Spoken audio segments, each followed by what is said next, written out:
The Dogs versus the Bombers, the game coming your way. You can now listen to every game of Triple M Footy live on the Listener app. Download it now. Listener, I'll tell you what, a recommendation from me. If you get the opportunity to buy and read Madjack Dawes' new book, Nath, do yourself a favour. An extraordinary read. Incredibly well written by Madge, and a mate of all this, Heath O'Loughlin from the Kangaroos, who's now moved on. Yep. It's a stunning book. Where else have I seen Madge speaking recently? I heard a really good podcast throughout. How we go? There it was. I wasn't going to bring that up. I was just talking about the book. It's worth a listen though. Worth a read. Extraordinary, the story he has to tell, and what he's doing in the community. Now, Choice Hotels round the grounds. JZ, what is happening? It's the Hawks currently leading Collingwood by 18 points, so 6-3-39 Hawthorn leading the Magpies 3-3-21. Now, what's going on in the coach's box right now, Howie? Do you think Clarko's trying to win, Sammy Mitchell's trying to lose? Have I been a bit mischievous there, do you think? Or I think you are. Okay. But it's interesting, isn't it, with the draft pick situation, but obviously winning is what clubs are trying to do. Of course, Collingwood has already given away its top pick. That could be number 3 by the time this game finishes. So that'll be, it's a bit frustrating in hindsight, giving away such an early pick. We talked off the top of the show, Daisy, about how Ross Lyon said in 2012 that you were the number 1 player in the game. Now, do you think that was a complete psych-out attempt from Roscoe Lyon at the time, or what did you think? No, I just thought it was really good and fair assessment of how I was tracking at the time, to be completely honest. If you continue to read, he said he can do it in all parts of the game, forward, mid, back, on the ground, in the air, and well, it's pretty hard to prove him wrong if you want to go back on YouTube and have a look at me highlights, JZ.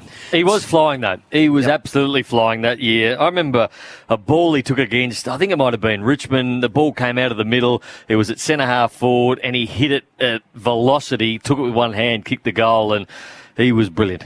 I normally ask former players about those sorts of things, and the recallers, I'm not really sure what he said, or I can't quite remember that. Notice how Daisy just knew the quotes verbatim. And I'll give you a story about Daisy. Okay. I'll give you a story about Daisy. We're getting off the track here, but I'll give you a story about Daisy. Back in the day, when I was working at Channel 10 Duck, I had to go out each year and do 4 or 5 Rising Star stories for the Rising Star function. And it was up to me, and I'd chat to Shifter Shee, and I'd say, who are the good stories? And he'd say, this bloke or this bloke. So, I got to go fishing up with Cyril up in Darwin, played some basketball, Pendlebury versus Shane Heal. They had a bit of a comp. So you do all the young players, you choose 4 or 5, and it was Daisy. And I went out, and I reckon you were living out the back of Greg Swan's house in Greg Swan's house, and we'd planned something, but you need pictures to make these stories good. So part of the pictures was we went and got Daisy getting a trim and a haircut, so it wasn't exactly fascinating. But then he said, how about I cook for you my pre-game meal that I have every time? And I'm like, this is good vision. He gets out a box of macaroni, Magic, half a kilo of cheese, combines the two, and then says, this is what I have before every game of footy, macaroni and cheese. What happened after that went to air? Well, I thought it was brilliant. I just thought it was, pasta, it was nutrition, it was bloody delicious, obviously, with the amount of cheese that I was consuming. There was so much cheese in the thing. Well, I absolutely stitched myself up a ripper because the dietitian saw it and said, young fella, come in here. You will never, ever have that meal ever again. And that was the last time I ever had macaroni and cheese. As a throwback in the previous lockdown, I actually made it for Tilly. And I thought, this would be nice. I'll tell you a show to the Vision. It's actually on YouTube, as I said, just a little bit of Dad back in the day. She said, Dad, this is disgusting. It smells like vomit and tastes like it. So I apologise to the good people at Maggi. I used to love it, but the endorsement deal is now officially over. And you've never seen a more... He was gross. He was the friendliest, jauntiest, spring-in-his-step style operator. He'd just come down from Drew and Wayne. He was living out the back of the CEOs, and the world hadn't hit him yet. He was a fresh-faced Dale Thomas at that stage. I'm not sure you were Daisy at that stage. You were Dale, I think. I was still Daisy, but it hadn't quite spread around that I was Daisy. But you're right. I'd landed on my feet. I'd come from Drew and Wayne. Not a whole lot happens, and all of a sudden I've landed at Greg Swan's big palatial pad down there at Williamstown out the back. This bungalow out the back all to himself. It was proper OC style. How long's this been going on? OC style. It was very nice. It was a good show, the OC. Now, speaking of pre-game meals, now the main bloke I like that Gossip Girl show as well. The new one's brilliant as well. Good? There's a new one. Your main man from the OC is now in a show called Startup on Netflix, which is a very, very good show. It is seen that. Yes. Now, really trying to fill time, Howard. No, We entertain the people. What have you Speaking got? of pre-game meals, did I once hear on your podcast with Brandon Favola that before the Millennium game, where he kicked 12 goals or whatever it is, he had KFC and 2 bourbon? He did. I think it was 3 cans of bourbon, and then went and lit the whole show up. That was on the Howie Games. Yeah, that's right. Australia's #1 sports podcast. Thought I'd bring it up again. That's the one. Now, Clarkie, what is happening at, firstly, what are the Hawks doing at the moment? Choice Hotels round the ground. Well, they're currently up by 24 points over Collingwood. Hawthorn 7-3-45, leading Collingwood 3-3-21. I think that's Howe, which is kicking another one for the Hawks. And you're shaking your head. Is this a tanking thing that you sort of want to get the #1 pick, Howie? Is that what we... I just want them to do whatever is best for that particular football club, and if that's winning games, that is fantastic. Well, Clarko wants to win, but Sam Mitchell doesn't necessarily. Well, of course Sam wants to win. Of course he wants to win. Now, what's happening with the Collingwood coaching job? Yeah, they're looking for a new coach, and Robert Harvey has done a fantastic job as interim. Clearly, he's released the shackles. Thank you, Sandra Sully. They're looking for a new coach. Jeez. You're our #1 man, and that's the best you got. Collingwood are looking for a new coach. They're looking for a new coach. Well, I think it's worth pulling him up on that. Robert Harvey is interim and is playing a more attacking game style where they're trying to go more up the middle, although that doesn't seem to be working today. Who's going to get it? Now, the two people who've been linked, and largely for their experience and their record, was Don Pike, former Adelaide coach, took him to the grand final against Richmond, and then Brad Scott, who I think probably overachieved with the list that he had for 10 years at North Melbourne. Now, as I understand it, Collingwood as a football club is finding it very hard at the moment to quicken this process with all the COVID issues. So getting all these face-to-face interviews done, and I think Collingwood started with a list of 92 coaches. That's a lot of Zoom meetings. Yeah, to begin with. I think they've found this more recent part quite challenging. Now, as I understand Are they both interested? we don't know. We think they're not interested. How's that? Yeah. We think they're not interested. So I think it's an ongoing conversation. I don't think those interviews are happening very quickly. I think there's a lot more face-to-face work to be done at the start of August. So I think they want to make their announcement, their appointment, sometime in September. So why aren't they interested?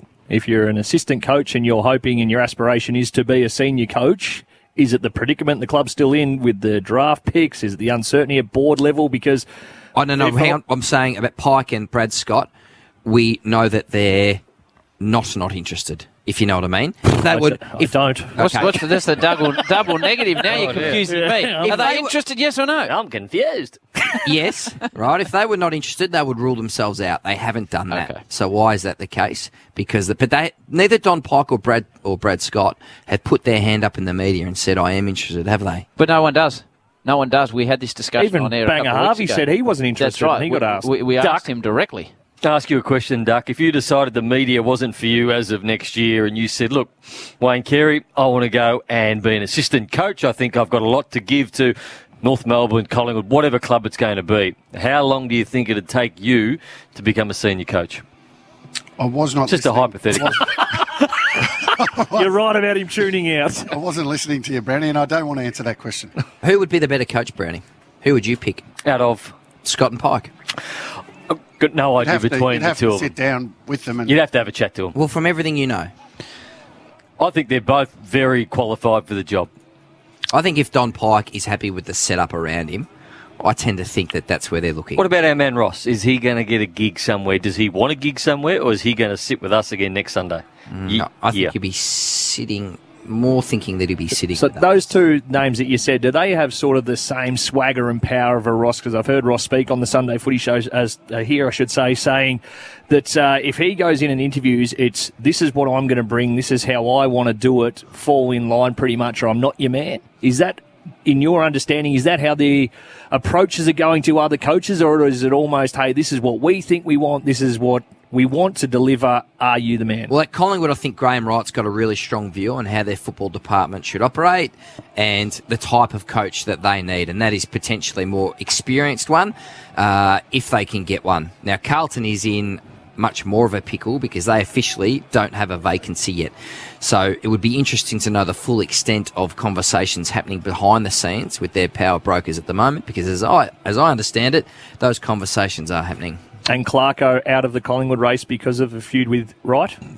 I think that they grew a bit tired of each other, which is fine. I mean, I'm sick of Howie at times. No, just kidding, Howie. But, you know, like after Humour isn't your thing. After working a long time together, I think they looked forward to a bit of a fresh start. I think that could be repaired.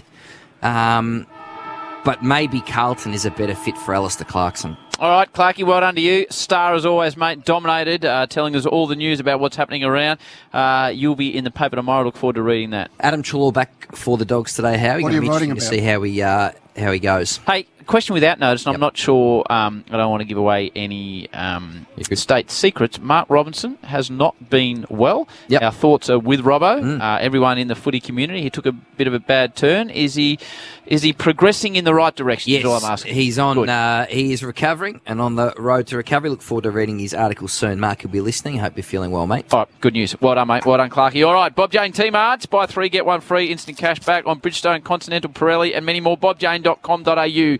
The number one boundary rider, just past Dipper last week in the history of football for mine. Mickey Roberts is here. He's up because his Saints had a win and he was at that game last night. Hello, Mickey. Oh, it was magnificent. The Saints, I tell you what, it's amazing what effort does. This week we've seen GWS and Adelaide and St Kilda underdog wins, and hopefully we see a bit of a test today. And I reckon the Bombers can show a bit. As Jay-Z said, there's with the Bulldogs, there's a massive bonus with Adam Treloar. He returns his first game since round 10. Surgery, syndesmosis injury, so we wish him well. He's been a long time out of footy. Heppel, thumb, as we heard in the interview, will be back next week. And Langford, we did that game last week. He struggled for the entire game on and off the ground, so a hamstring got him. So he's out. Josh Bruce, 150 games. Cordy, 100. Medical subs, Rourke Smith and Archie Perkins for the Essendon Football Club. And the winners, I'm going for the Dogs. The Bombers have got to show a little bit more strength in defence. They've dropped there, so I reckon the Dogs win this. Thank you, Robbo. Brownie, disgraceful situation in Triple M football on Friday night where we were all told that due to COVID situations, etc., and broadcast issues, we had to call the game from the studio. Now, our main man in stats, who's in his 20th year, testimonial year, Ash Chua, our producer on Friday night, failed to inform the Chew man that the game was not being called at the ground. So he headed down in his wagon from Point Cook to Geelong and unfortunately found himself in a situation where he was there by himself. Shocking. I've been reliably informed, as you would expect, he took it rather poorly and is incensed by the treatment that he was given by the producer. And the little man is beside us now, yes. I've got a little bit more to add to what was tried to make up to Ash. What? Obviously, McDonald's were a great sponsor of us, and there was some McDonald's cards going around, and to make up for it, the said producer might have offered Ash, he was able to arrange a McDonald's card, but it actually had his name on it anyway. Oh, is that, it was going to come his way anyway? Well, the Chew man is here. Chew man, sometimes we try to be honest on this show. We do. With your name on them. Mate, how'd you feel? You were slighted in your testimony. The beauty about life, Howie, is unpredictability, and there's a lot of unpredictability in the Triple M box, and probably over the last 20 years, it would probably be right up there. Were you dark on our man, Luke Tunnicliffe? Nah, look, I love Lukey Tunnicliffe, and as I said on air, it happens to the best of us. But there's one thing that I've always known is I know where statisticians sit in the picking order, Howie. And just in regards to that McDonald's card, another thing that I stumbled across when Mrs. Chew decided to tap into it. Yeah. It was actually initiated back in April, so someone's been sitting on it for 4 months as well for Red Z, Howie. Probably no money left on it. It actually had your name on it. It did, Brownie. It did. It's the thought that counts, though, isn't it? Hey? Well, we're happy to have you here, Thanks, Chew Howie. man. Appreciate it. As Robbo, they've had the toss in the middle, have they, Bob Jane style? They have, and Western Bulldogs going to the Lockett end, so the Bont pointing that way, so the Bombers obviously Coventry. What do you think about this one, Dave? A nice game for us on a Sunday. Yeah, if the Bombers can bring the same intent and heat that they did last week, they could take it right up to the Dogs. Obviously, the Dogs have been a really good side for a really long time now, but as we've seen over this round so far, you just don't want to be a little bit off because you can be caught napping, and I think the young Bombers may fancy themselves. They've got to get off to a good start, and I'm really looking forward to seeing the Bont live. Excuse me, just swallowed a prawn from the nice nasi goreng that I'm just demolishing. The Bont live, he has been fantastic in ripping Nick, and his ability to get the ball and use it distributed out the middle has been first class. He's almost got the cheat code at the minute. It's a treat to watch players when they're in that sort of form. Duck. I think you get excited when you come to... I've got the same... sorry. I think you get excited when you come to watch the Bombers play. There's no doubt about that. They play a good brand of footy. They're attacking, and we know that the Bulldogs, they like to play a similar brand. So I think we've, just like last week, Howie, fallen upon the match of the round. Really looking forward to this one.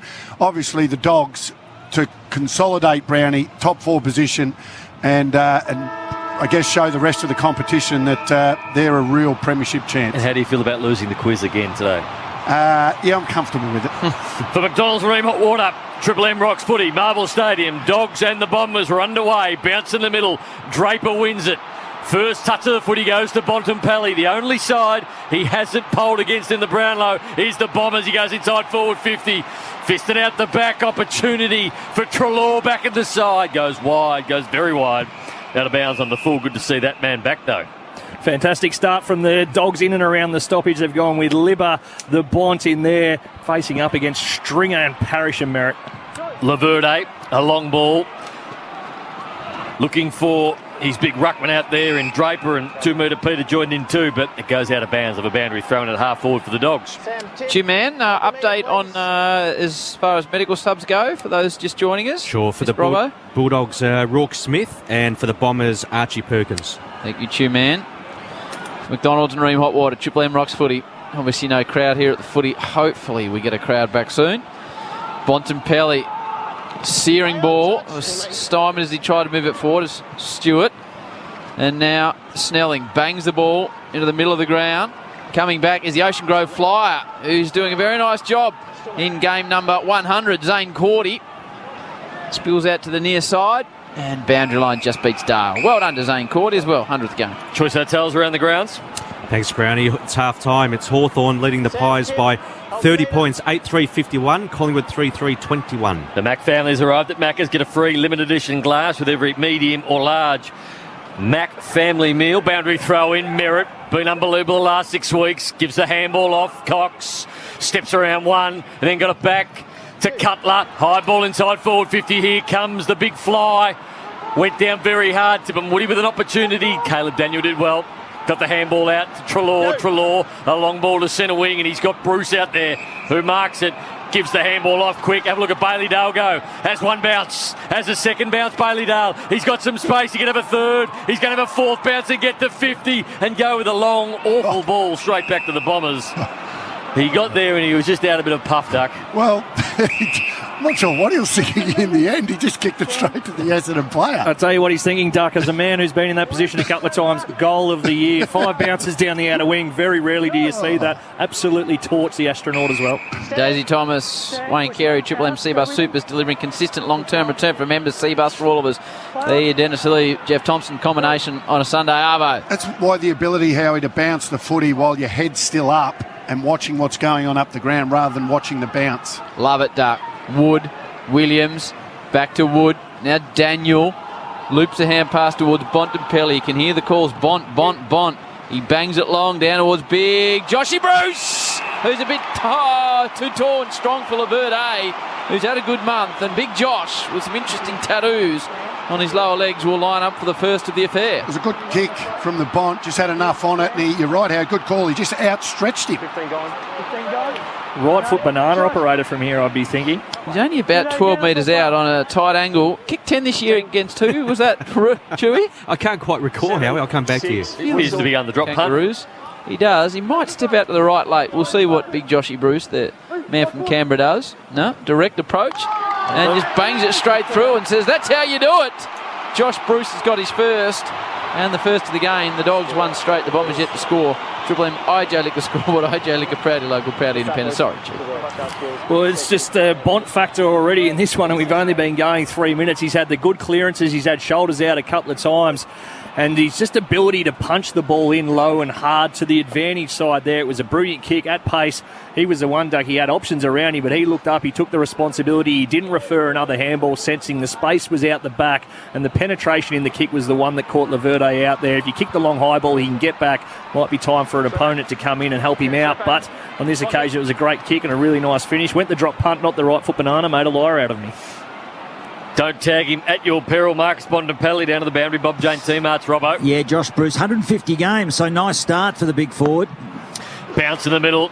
McDonald's Ream Hot Water, Triple M Rocks footy. Ball comes out to McRae. His handball was intercepted. Parrish, nice hands to Merritt, left foot. Really good ball inside forward 50. It's a great kick. And he got it out to Francis, who had to stand and deliver, but was able to take the mark 20 metres out on a 45-degree angle. Already we see the importance of winning the centre bounces with the 6-6-6 rule. We know how good it is, and you get it in there, you get some really good looks. And on that occasion by Francis, it was a really good kick, but it was a clever lead. He sensed that his opponent had taken the dangerous space, so he just stood and pointed, and Zach Merritt good enough to jag the ball back across his body advantage side. 2 really good kicks inside forward 50. Looked like Cordy was ball watching. So here's Francis. Has a kick to go again this year for his first. And he nails the goal early. Bombers one straight. Doggies one straight. Triple MIJ Liquor scoreboard. Proudly local, proudly independent. It really is the modern defender, isn't it? They guard grass rather than the opponent. On that occasion, if they win the ball out of the middle like that, you've got to be with your opponent. You can't guard grass. Yeah, it's interesting to see that it's him and big 2-metre Peter down there who started out of the goal square. So the rule is you only have to have the one person there. So the Dogs have taken the decision to take that proactive position. But you're right, once you get the clean air, your ability to go back and locate a man, not so much read the cues of the kicker, get the arm across, don't worry about defending the space, actually defend a man and defend him hard and hope you get some help. If not, you've got to do your job and win your one-on-one. Triple M Red Z, McDonald Tipperwoody, who's on the bench at the moment. Past 8 matches, he's only kicked 6 majors. He's been held goalless on 4 occasions, opposed to the first 11 rounds of this season. He was only held goalless just the once. Two-man on fire. Triple M Red Z lending stat. Had to bring that up at the start of the game, though, Two-man. The play to watch, Duck, that's all. Red Z lending loans for the self-employed Stringer. Starting in the middle, Draper, the big man. Shins it forward to a contest. Francis on the lead, bent down, didn't quite gather it in the end. Williams arrives on the scene. Smith, high tackle will be against him. Will go the way of Cordy. He's got it deep in the back line. So early stages, one straight, 6 apiece is Cordy. Downfield, swinging arm. Be very careful with that. Be very careful. Devon Smith just doesn't really like the rules, I feel, Howie. He's angry, man, isn't he? He's just a grumpy little man, and he doesn't like it. He plays on the edge. He's just given away 2 silly free kicks there, asking for an explanation from the umpire when the first one was clear on the Harvey Norman replay, just ripped him around the ears, and then gave away the silly downfield free kick by swinging arm. More often than not, he goes over the edge, Daisy. Triple M C-Bar Super Special comments are on fire early. I like Duck's point about the bouncing and keeping your head up. Nothing worse for a forward than somebody with their head down, Duck. Yep. Thanks for the support. Easton Wood from half back to half forward. Josh Bruce already kicked the goal. Handball is good. McRae settles on the left foot from centre wing. It's high up and under. Here comes Big Tim English. Can't mark it. Crashed the pack. Allowed a space for Hunter. Forward handball. Dogs through Richards. Just got about ahead of him, and it goes out of bounds from Norton. Not a boundary throw in. That was a half a metre handball that Norton missed there. Thank you. As we look at the Harvey Norman, Big English really hit that pack hard and really split it open. But look at that Harvey Norman. It was a half a metre handball, and he missed him. English in the ruck. Then it was Liberatore. Working hard, about 20 out from their attacking goal. Harvey Norman, your leaders in technology with a huge range of laptops to suit any budget. Shop online with contactless click and collect available. The Dogs pressing, looking for a second goal. They come back through Smith. Underground hand pass from Hunter. McRae finds a little bit of space and finds Liberatore. That is a very sharp little kick in board. And Libra will have a shot from 30 on a slight angle. It's interesting. We speak a lot about the goal kicking and how that hasn't really progressed over time. Handballing, if anything, has gone backwards, especially in time and space like that one was. The ability of the modern player to give quick hands when they don't have to think about it is unbelievable. But so often you see a player out, an easy handball that you can make at junior level goes to grass. 70% from set shots, but he's missed this one. I haven't been able to lock this one in, but you know how I'm fascinated with your man Libba's tattoos. Someone was telling me the other day that he's got his father's mobile phone tattooed on his part of his body saying, "If lost, ring this number."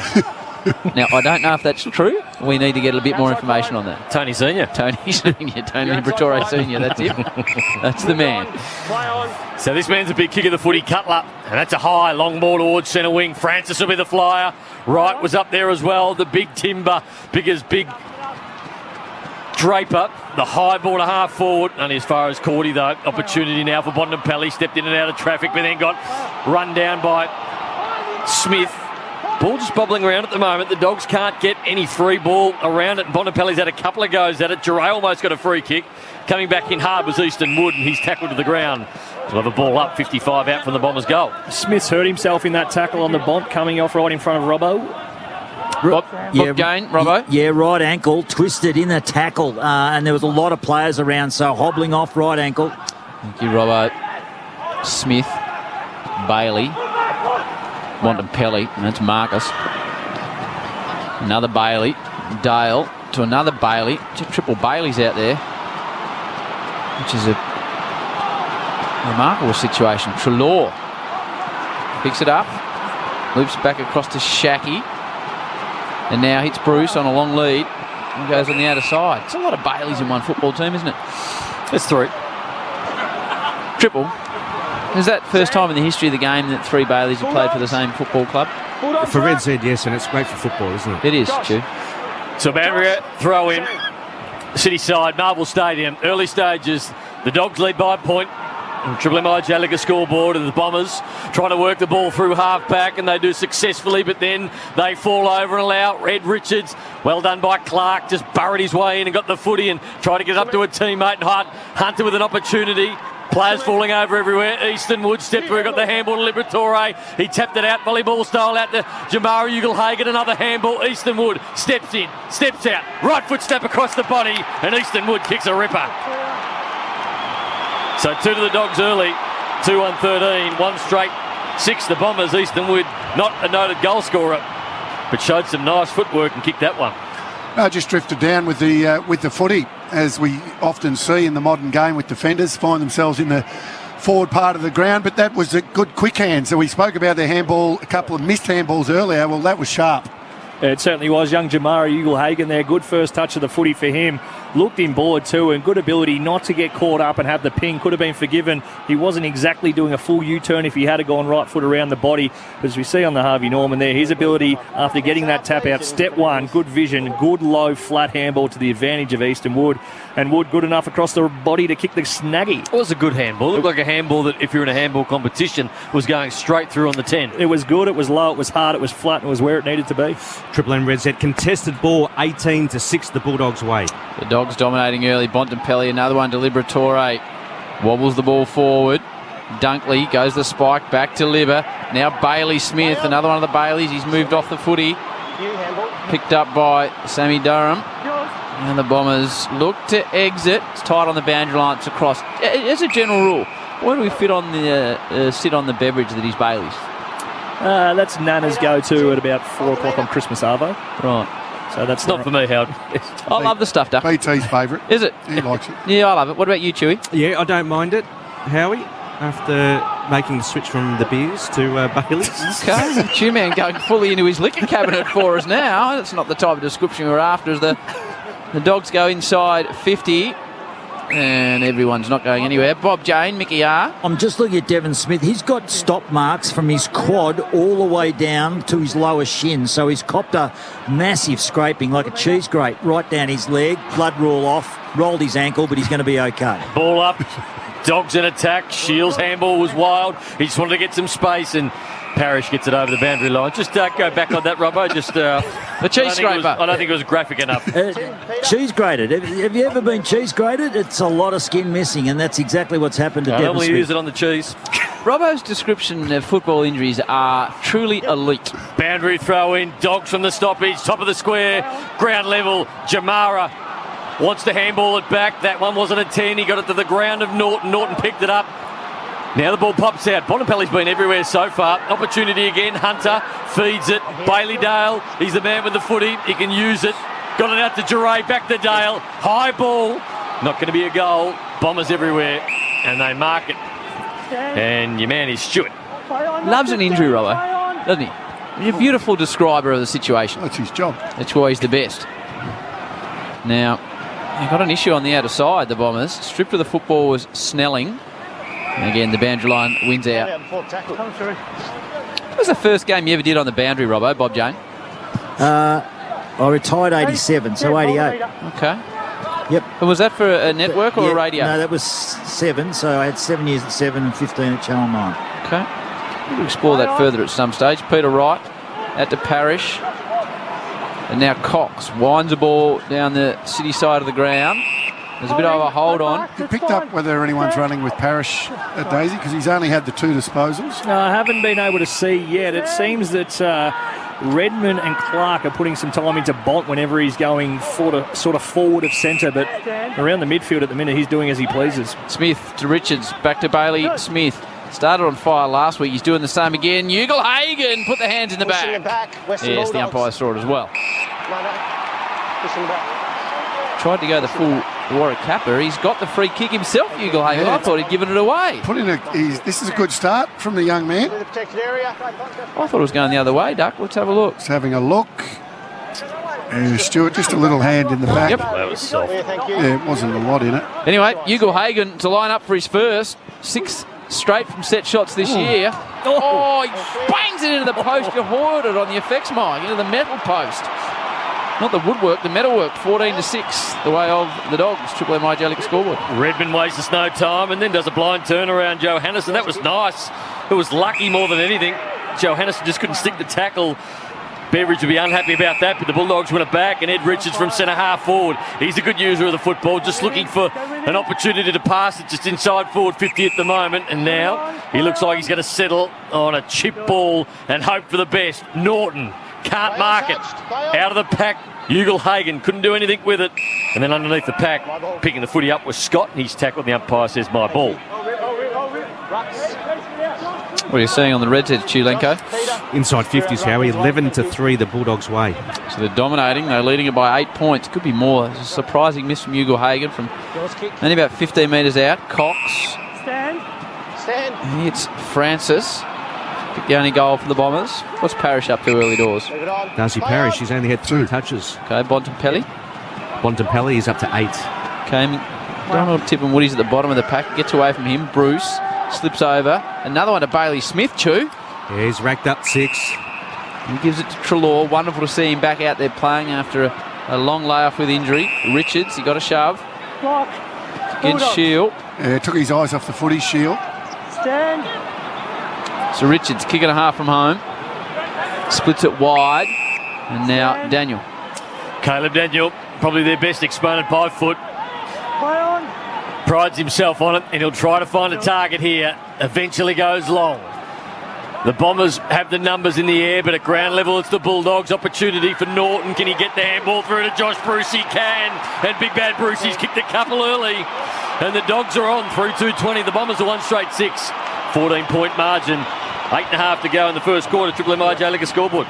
Well, the issue for the Bombers at the minute is the inability to get the ball inside their forward half of the ground, Duck. They're not being able to chain it out. They're not being able to change a direction. They're living long down the line, and the Western Bulldogs just preying on that, sweating on turnover. And on the back of that, they're getting some really good field position, getting some good looks inside forward 50, repeat entries, and a really nice crumb, a really good handball through the pack from the big naughtiness. Found Josh Bruce, and that's as easy as you like from the top of the square. Yeah, another contested possession, though, wasn't it, from Norton? What other contested possessions, Stu, man? Absolute smashing. 29-9 the Bulldogs' way. Choice Hotels around the ground. Talk about smashings, Chewy.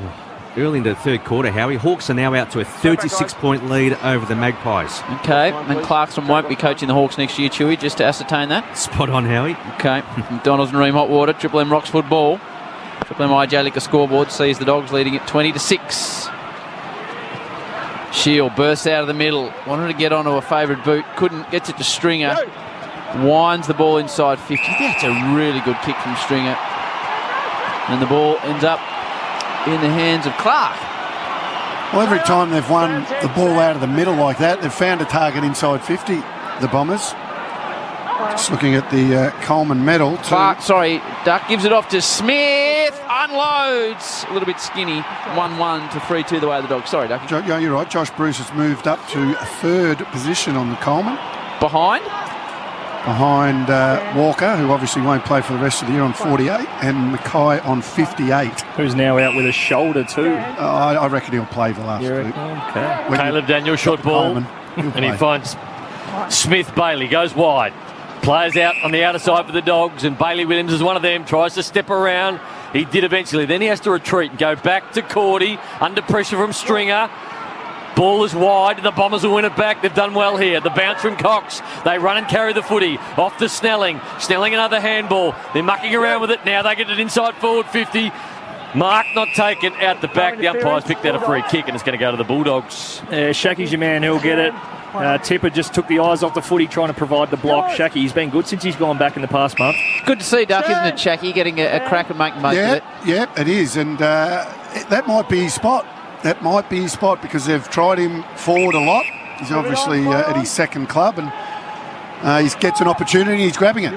Yeah, saw him in Ballarat last week, dominated the first half. If you haven't had the opportunity to go and watch the footy in Ballarat, what a wonderful experience that is. Yeah. Absolutely brilliant. It was warm and it was lovely up there. I'll take your word.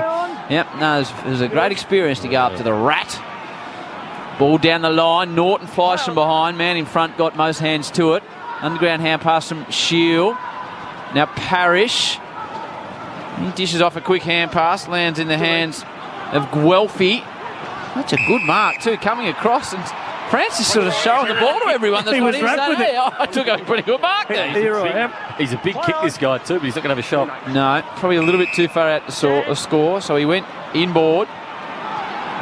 So the Bombers just setting now in the hands of Cutler, the former Lion. He tries to pinpoint a pass inside 50. Francis again could have held it up. He's got a free kick. Puts his hair back slick. He started the game well, too. He's kicked one. Aaron Francis, that's 3 marks as well, along with 3 touches. Good to see him doing well early. And as much as we joke about him holding the ball up, he probably missed the opportunity to give it to Anthony McDonald, Tip and Woody, who was flying past, shoulders out, could have broke the paint and had a shot from about 25 with no one in front of him, but just impressed with his own work and showed it off to the no crowd. He's kicked one, has Aaron Francis, the man from Loxton North. That's, of course, in South Australia, too. Debut year 2016, game number 47. He's kicked 0 goals this season before today. He's kicked 1, and it stays at 1 after it is far too skinny. It's out on the full. The Dogs lead at 20-7. Triple M IJ Liquor scoreboard. IJ Liquor, proudly local, proudly independent. They'd have Bailey's down there at IJ Liquor, I would have thought. McRae to the kicking in, and he gets it out quickly to Caleb Daniel. So Daniel just wanders away off the mark, and not 15 play on. Got it to McRae, to Bontempelli. Bontempelli steps in, under pressure. The Bombers' pressure's good at the moment. McRae, again under pressure. That is a beautiful left foot kick though to Liberatore. Now the game opens up a little bit. Liber runs off the mark and wants to go to half forward, but again, the Bombers' pressure outstanding. Gave it to Bontempelli. The tackle was laid. Turnover. Bombers now give it straight back. And they give it straight back to Liberatore. Handball to Richards. Richards steps inside. The tackle from Duran didn't stick. Got it out to Scott. Another one who steps inside. The tackle did stick on this occasion, but Bontempelli picked it up from ground level. Left foot to the top of the square. Big Bad Bruce is back there again. He can't mark it on this occasion. Goes out of bounds for a boundary throw-in. He literally makes the ball talk, Bontempelli, doesn't he? Does it talk back to him? Wasn't a great... Yeah, it does. It literally does whatever he wants. Plays it, he almost pats it sometimes, Howie, as if playing basketball. That one, he just patted it to himself. So clean. I was thinking the same thing, Duck. He's right up there in your Brownlow tracker, isn't he, Brownie? He's on top. Where's Took Miller in your tracker? I know he's ineligible. Do you keep tracking him when he's not eligible? I track him. He is third. What about Wines? Wines is second. Snap out of the pack from Bontempelli. Won't register a score. Parrish. Fisted it across the line. That's 7. Michael Gibbons. McRae. Walsh is 4th. McRae. McRae not in the top 10. Mitchell. Tom Mitchell is 10th, I reckon. Could you see Miller getting enough votes Took Miller to beat everybody but not be eligible? got 3 again yesterday. My word, he did. So a boundary throw in. Dogs in attack. English up against Draper. Got out the back. McRae. Dunkley. Another one back to Treloar. Good to see him back. Been prolific early. McRae. He's had a stack of it so far. And then Shaki gets run down by Stringer, the former Dog. And you'd expect when he picks his footy up, the Dogs fans would be upset that he's no longer in the red, white and blue, but there's no one out. Merritt? Merritt is about 7th. Choice hotels around the grounds, Stu. What is the Hawks result here that is needed to be updated due to the bottom of the ladder situation? I'm just interested. Yes, I bet you would be, Howie. Well, the scoreline firstly, 10-3-63 the Hawkers to the Magpies, 4-3-27, 36 the margin. Hawks currently 15th on the live ladder. They're getting some percentage points as well, Howie. So they've passed Collingwood if this result stays the same? Yeah, spot on. They'll be, where are we? 2 points ahead of Collingwood and the Crows. Okay. Merritt goes back to go forward now to Draper. Clear out. So a late season resurgence by the Hawks. Outside 5. Stay out. They beat Brisbane last week. Keep coming out. Move it on. Draper, an up and under. and towards the forward flank. Francis sets himself. He was shoved out from underneath the footy, and the boundary line will beat everyone on the outer side. The Dogs lead at 3-2-20 to the Bombers 1-1-7. McDonald's and Ream Hot Water, Triple M Rocks Footy. What are your thoughts, Daisy? It's quite entertaining. Yeah, it's been a good game of footy so far. Just the Bombers for mine. If they need to get in some good opportunities, they can't just rely on centre square clearances. They've got to change an angle, win some ball and get it back through the corridor, try and open the Bulldogs up on the open side. English down towards McRae. Treloar doesn't get a handle on the footy at this stage. Parrish does. Merritt. A little low footy is good to Clark. He's 55 from home, is Clark. Play on. Tries a very short option. Not 15. Not 15 to Smith. Tried to con the umpire and he kicked it straight to Daniel, who dropped a mark. So still under pressure here. Treloar should get them out of it with a winding, wobbly ball out of defensive 50. Fisted back. Clark at ground level. Cutler is a big kick, but on that occasion he dropped it like a bung and then it went a high ball underneath it. Was Daniel, couldn't take it out of there. Devon Smith did really well. Found space, well, no space. Tippin Woody, small ball, gets it out to Parrish. Parrish, another handball. Can they get one out? The Bombers, they can't. And across the face goes Cutler. And it's through for one behind. 1-2-8 the Bombers, 3-2-20 the Bulldogs, 12-point margin. IJ Liquor scoreboard. Got to love Tipper as a player, but first instinct there was to rip it around his body, turn and neglect the options that he had. He had nice feedback options there that he could have brought his teammates into the game and had an easier shot on goal. In the end, had to second-guess himself and put his players and teammates under more pressure than needed. Daniel really taking his time, wants something to open up, and eventually it does. To Duray, two-time premiership Hawk, now Dog, Easton Wood. Went the big hanger. Busting through a tackle was Garcia. Bangs the ball forward towards Bruce. He's already got a couple. Big Joshy. Johannesson does really well. Oh, I thought he kept it into Bruce, but the umpy said no. That's across the line. With the Dogs just inside 50, leading 20-8 on the Triple M IJ Liquor scoreboard. We've got 2 minutes till quarter time. Triple M Harvey Norman replay. Luke Beveridge in the box, barking instructions through the mask. Boundary throwing on the 50. Drape up, try to grab out of the ruck, and then we're back and later tackle on Bontempelli, and the ball goes back out of bounds. So throw it in again. Minute 58, Ash. Just some leading ball winners, Brownie, for the Bulldogs. 11 to McRae, Bontempelli, 11 disposals, but also throw in 4 clearances. They put up some big numbers, the Dogs. Boundary throw in. 50 metres from their goal. They lead by 12. They'd love one before quarter time. Flicked out the back by English. Parrish rocketed through. Couldn't take it with him. And another ball up will take place. Tackle late by English. Bit of push and shove. The umpire comes in and he'll elevate it. Indeed he does. Maybe you say he elevates it. It reminds me of the great Rex Hunt. Liberatore. Chipping ball to Bruce. Oh, Joshy Bruce. He's got a taste for it today. Duck. He's kicked 2. He's tight in the pocket. This time I think he'll probably snap it, Daisy. Yeah, it'd be interesting to see. I watched him a couple of times and he's chose to go the right foot banana, which is a strange one because it's not the most natural looking motion for him, but he can get it going. If I was the Bombers, I'd have a man right on the goal line because he often catches them thin and they don't go a hell of a lot of a way. 37-13 this year for Bruce. Doesn't get enough bend on that banana. Exactly what you said. And it didn't make the distance. Daisy, you're a genius. It stays in play. You should be coaching Daisy, and eventually it goes through from behind. The Dogs are 3-3-21. The Bombers are 1-2-8. I can see you coaching. Well, you just got to know your teammates, Howie. Opportunities like that present. Travis Cloak from this side of the ground, the 5G logo, always dragged them across to the other point post. So there was hanger opportunities everywhere. Lee Brown, he was the opposite. He would spray him from the other side. You were $51 at one stage in the betting markets to coach Collingwood. Yeah, I think I came in to 42 at some point as well. Did you have a Zoom meeting? No, unfortunately, of the 92, I didn't make the short list. It's a rather long list. 91 got an interview and you didn't. It's a Parrish, half forward, string up, big mark, wants to play on, does now from 55. Low darting ball, it's out the back, and the Bombers get one. Peter Wright had a fresh airy, coming back in with the Dogs. Duray was good, ball comes out wide. Josh Bruce getting it done in the back end at the moment, and he's got a little bit of room to move, and a ball out in front of Johannesson, saying, I know you got pace, but it was a little bit too far out in front of him, and Gleeson gets it, goes backwards, and the mark taken by Stewart, who goes short again. Merritt on the logo. Choice Hotels round the grounds, Chewy. Another goal to the Hawks, Howie. They're up by 48 points over Collingwood, almost halfway into the third. 48 points, Merritt. Wide ball to Clark. Slider. It's Guelphy. Not as much blonde in his hair these days, Matt Guelphy. Beautiful drop punt right to the square on the siren. Entertaining first term here at Marvel. The Dogs will be happy going in. They lead the Bombers 3-3-21 to 128 by 13 points. McDonald's and Remote Water, Triple M Rocks football.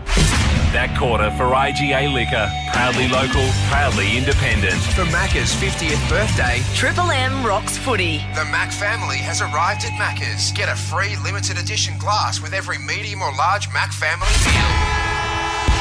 Robot Building Supplies, now delivering contact-free. Visit robotbuildingsupplies.com.au. It's better than good. Triple M Rocks Footy on Melbourne's 105.1. Hi, it's Marty Sheargold from Triple M's Marty Sheargold Show, and right now, Triple M rocks football, and I'm back Monday morning from 6. Nicky Revo with us. It's going to be a fascinating run home, which I think is great for all of us that love footy and love, our teams being relevant as long as possible. So that 7th and 8th spot is right up for grabs. I wouldn't write North off just yet, but we'll come back. Coming hard with a rush. Triple M's Marty Sheargold Show. Back Monday from 6. Or hear it anytime on the new Listener app. To celebrate 50 years of Macca's, we're introducing the Mac family. And with every medium or large Mac Junior, Big Mac or Grand Big Mac meal, you'll get one of 6 free Macca's glasses, but only for a limited time. Available after 10:30am while stocks last. Great deals on Intel-powered laptops now at Harvey Norman. Upgrade your portable workstation with the Acer Swift 3X, now $798, save $400. Save $200 on the Lenovo IdeaPad Slim laptop, built for entertaining and powered by an Intel Core i5 processor, now $898. Need performance and long-lasting battery? Save $500 on the Acer Swift 5, designed on Intel Evo platform. These deals on Intel-powered laptops plus more, now at Harvey Norman. G'day, it's Lawrence Mooney here, and I'm happy to announce that my favourite sportsbook is now your favourite podcast. That's right, check out Saturday Afternoon Fever on the Listener app, as myself and the author Matthew Hardy bring this hilarious, tragic and triumphant best-selling favourite to life. So laugh along with us on the Listener app.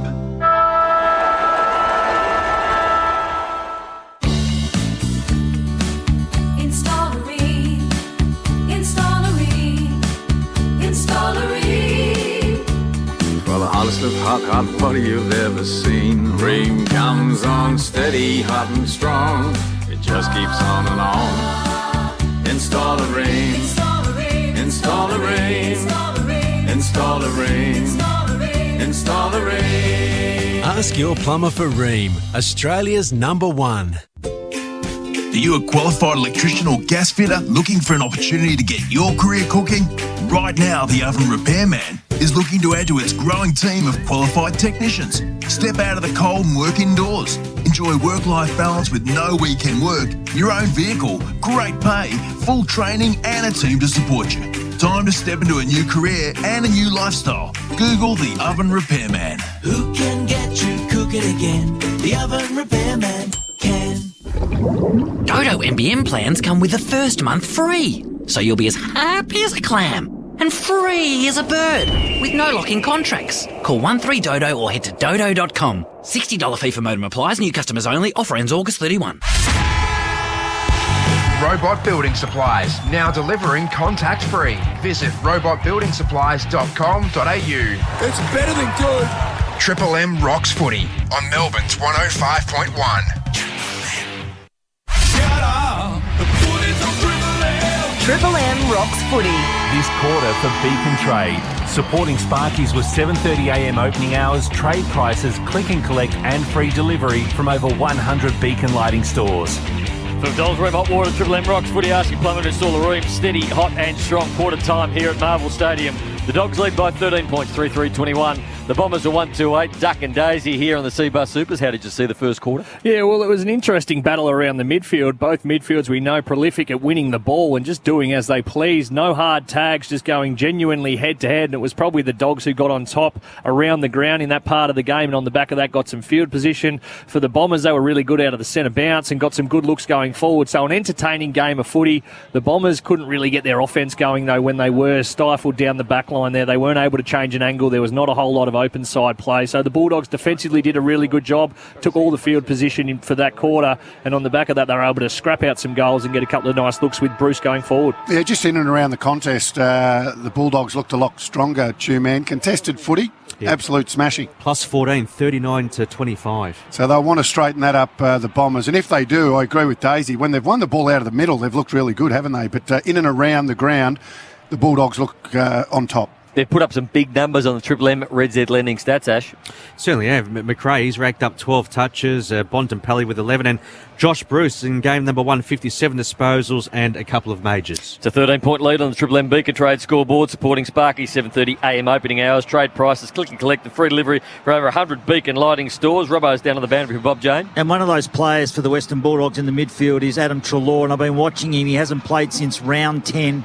He's just coming to the bench now. They worked on him all that quarter, so rubbing new life into his legs. So happy to be out there. And here's one for you, Ash. 15 wins, the Bulldogs. Only in the history of their great club. They've done it twice in 1992 and 85. So they're sitting on 15 wins, going for 16 today. Jeez. Love it. Bob Jane T-Marts, buy 3, get 1 free, instant cash back on Bridgestone, Continental, Pirelli, and many more. BobJane.com.au. They make a good tyre, the Pirelli, Two-Man, if you're ever looking for a tyre. Keep that in mind. Pirelli goes well. 21 to 8. So the Bombers just need to get a bit of a wriggle on here. Quarter time, Marvel. Choice Hotels round the grounds, Chewy. Hawks, Howie, out to a 48-point lead over the Pies deep into the third. Is there another game after this on the M's, or is it a Monday night style situation? There is. Optus Stadium, Fremantle taking on Brisbane. Okay. And then is it Melbourne, West Coast tomorrow? Okay. Liberatore, banging ball forward. Are we showing that game? Broadcasting at Rabsy? We are indeed. Good news. Winding ball forward, hits Norton. So it was Fremantle versus Hoochoo? Fremantle taking on Brisbane, big game. Okay, so is that D. Committee in the box? It's a bit of a treat for Dennis in the box tomorrow night. Okay. So anyway, Norton, he marks in the pocket. Back to the football. Tight angle. Sometimes inconsistent in front of the big sticks, this man, Ducky. Yeah, he's kicked 36-29 from set shots this year. Okay. Duck knows everything when it comes to football. Norton just pokes it forward and pokes it forward effectively. The astronaut has his first, and the Dogs are starting to stretch the Bombers a bit here. 4-3 to 1-2, 19 points up. Triple M Beacon Trade scoreboard, supporting Sparky with 7:30am opening hours. Trade prices, click and collect, and free delivery from over 100 Beacon lighting stores. I was down there the other day with the Sparkies and getting a bit of trade work down there at Beacon. It's good setup down there. I know that you're the exception, Brownie, because you could kick on your right foot as a left footer. Yeah, you notice that a lot of left footers obviously can't. So you notice they have to have, because they don't have a right foot, they have to go back and kick that as a drop punt. We saw Bruce try to do it on his right, but doesn't have that in his kit bag. But that was a good kick from Norton from that position. All kids should be able to kick on both sides of their body. I agree. But they don't seem to do it a lot these days. But a nice finish from Norton from the pocket. That's because you can't tell them anything, Brownie. You're not allowed to give them feedback that they need to be able to kick on both sides. You just need to encourage them and give them a ribbon. I told my young bloke about your dad making you kick on the left, and he's on it now. Otherwise, he went inside. If I kicked 2 in a row on my left foot, he'd go inside, wouldn't kick with me anymore. Not much fun kicking on your own. So, for McDonald's and Triple M Rocks footy, the Bombers inch the ball forward, good kick, drop mark, but free kick paid. And it's Francis having a real influence in this game. He's kicked their only goal, but he's had 2 other shots at goal, and this for the Bombers' second. Yeah, they've been really, really dominant out of the centre bounce and getting some really good looks. Interesting that the Western Bulldog defence is still playing back shoulder from that position. So we spoke about in the first quarter their want to take the dangerous space. Now they've defaulted to complete back shoulder. I think if you're going to do that, you've got to at least put some body work in and not give up a decent leading lane like they got on this occasion through Francis. Aaron Francis for his second and the Bombers' second. Umpire doesn't move. Good kick by Francis.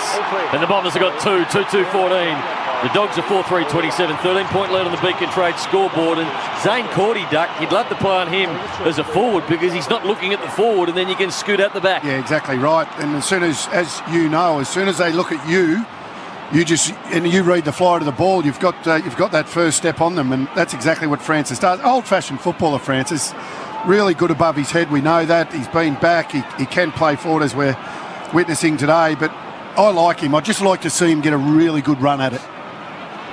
Wayne Carey, Daisy Thomas, Triple M Cbus Supers, delivering consistent long-term return for members. Cbus for all of us. the Paddy Mills and Joe Ingles style in our operation. And Two-Man, he's in charge, so he's more Brian Goorjian. You're Chris Goulding, you are. Bit of a sharp shooter from outside three, but never really went international, kept him more local. That's you, Nate. I hope I'm Paddy. Don't want to be old man Joe. No. He's good though, Joe, isn't he? Yeah, they call him that in the States, don't they? Old Slow man Joe, they call him. Ball goes inside 50 for the Bombers. Not really getting anywhere. Sam, Tim, straight back. So Draper and English. Nice contest, that one. Draper wins it out only as far as Bontempelli. Snelling burrowing away at the bottom of the pack. Out to Parrish. Releasing handball. Hine, run down from behind. Johannesson got him. Just woofed him up like a lion getting an impala, really. Now it comes to Liberatore in the turnover. Banging ball forward to Bruce. Go back, Joshy. You're 55 from home. You've got two. Light up the show. Yes. Well, they're probably with a shark attack situation that Nathan explains to us. You can't talk about that anymore. It's a negative encounter for the impala, apparently. I've seen it happen. It's real negative for the impala. Quite positive for the Lion, though. Now, big Joshy Bruce has got two. 15 gone. G-Man, if he kicks this, I want you to go for your chops. I want you to give us a bit of a zing on a Sunday afternoon. Will do. Bruce from 50 unloads and unfortunately dumps it out on the full, and the audience shouted because they wanted to hear a fire up. Two-Man. 27-14 the way of the Dogs. Triple M Beacon Trade scoreboard. That was a negative encounter with the ball that Josh Bruce had then. Certainly was. I had a negative encounter with an impala over in the jungle in my time when I'm a celebrity. Get me out of there. Actually ate their anus. It's a part of a challenge. Wow. A real negative encounter. Seabus Super Special Comments delivering consistent long-term return for members. Seabus for all of us. Gazy's just telling us he's a celebrity. Play on. Short ball. Not 15. Not 15. Play on. Taylor drives a big kick of the footy into the pocket. Norton can't mark it. Did well. Ridley at ground level. Got it to Nick Hine, recruit of the year. Runs away. Right foot's good. Francis been very good so far. Takes it at half back. Where are the runners? He looks up. This is a dangerous ball. Goes inside. Parrish starting to get his hands on it now. That's a good kick into the middle. Tipperwoody wants to give it. Does. The run and carry back to Hine, who kept going. And then he fell over. He was going that fast. He fell over. Snelling. They've got all the answers at the moment, the Bombers. They've got players everywhere. Can they get the overlap? They can. And Peter Wright marks it. Dylan Shield tried to take it out of his hands while he was doing that mark. And now Peter Wright to go back and kick two in a row for the Bombers. It was a good build-up, wasn't it? Even though Hine fell over, just the speed of which they came back into the corridor. Then that quick handball. That really quick handball that breaks the line. That's the important one. So you're right, Dylan Shield really did his best to stuff it up, Duck. He wanted to take it, didn't he? He's a good kick of the footy, Peter Wright. This is not beyond him. Just outside 50 near the boundary. Gives it a big ride, Peter Wright. Umpire, I think he might have got that, big Peter. He has. Two in a row for the Bombers. And it's back to a 7-point ball game. They've started this second term well. Beacon Trade scoreboard. Astounding that he wasn't played at the Gold Coast, given what we're seeing this year. This guy can really play. And there's a lot of upside for him. I mean, that was just an uncontested mark, obviously, over the top. But as you said, Brandy, really good finish. And when he's marked the footy really well this year, I really like him. And like I said, I think there's huge upside to him. So along with Draper, those two can be a real good combination for a long time at this footy club. Beautiful kick for goals. Well, how did it taste, Daisy? Not great. We had that. And, I hope it wasn't connected. No, it was a separate entity. Yeah. Okay, it didn't taste good? No, you know what I mean? What'd you get paid to do that, Days? Jungle. It was worthwhile. Okay. I rang him and asked him that. All right, give me a sort of... They said that these figures. They said that Warney was a $1 million man. Was it sort of in that region? Oh, I can't believe he took the unders. Okay. I think you're kidding yourself. Absolutely. Drops it forward over the top of Bruce. Gets out the back of the pack. Here comes Ugle Hagen. Norton, all the big guns are there. Gleeson needs to be careful exiting. Tries to just bend it round the corner. Fist on it.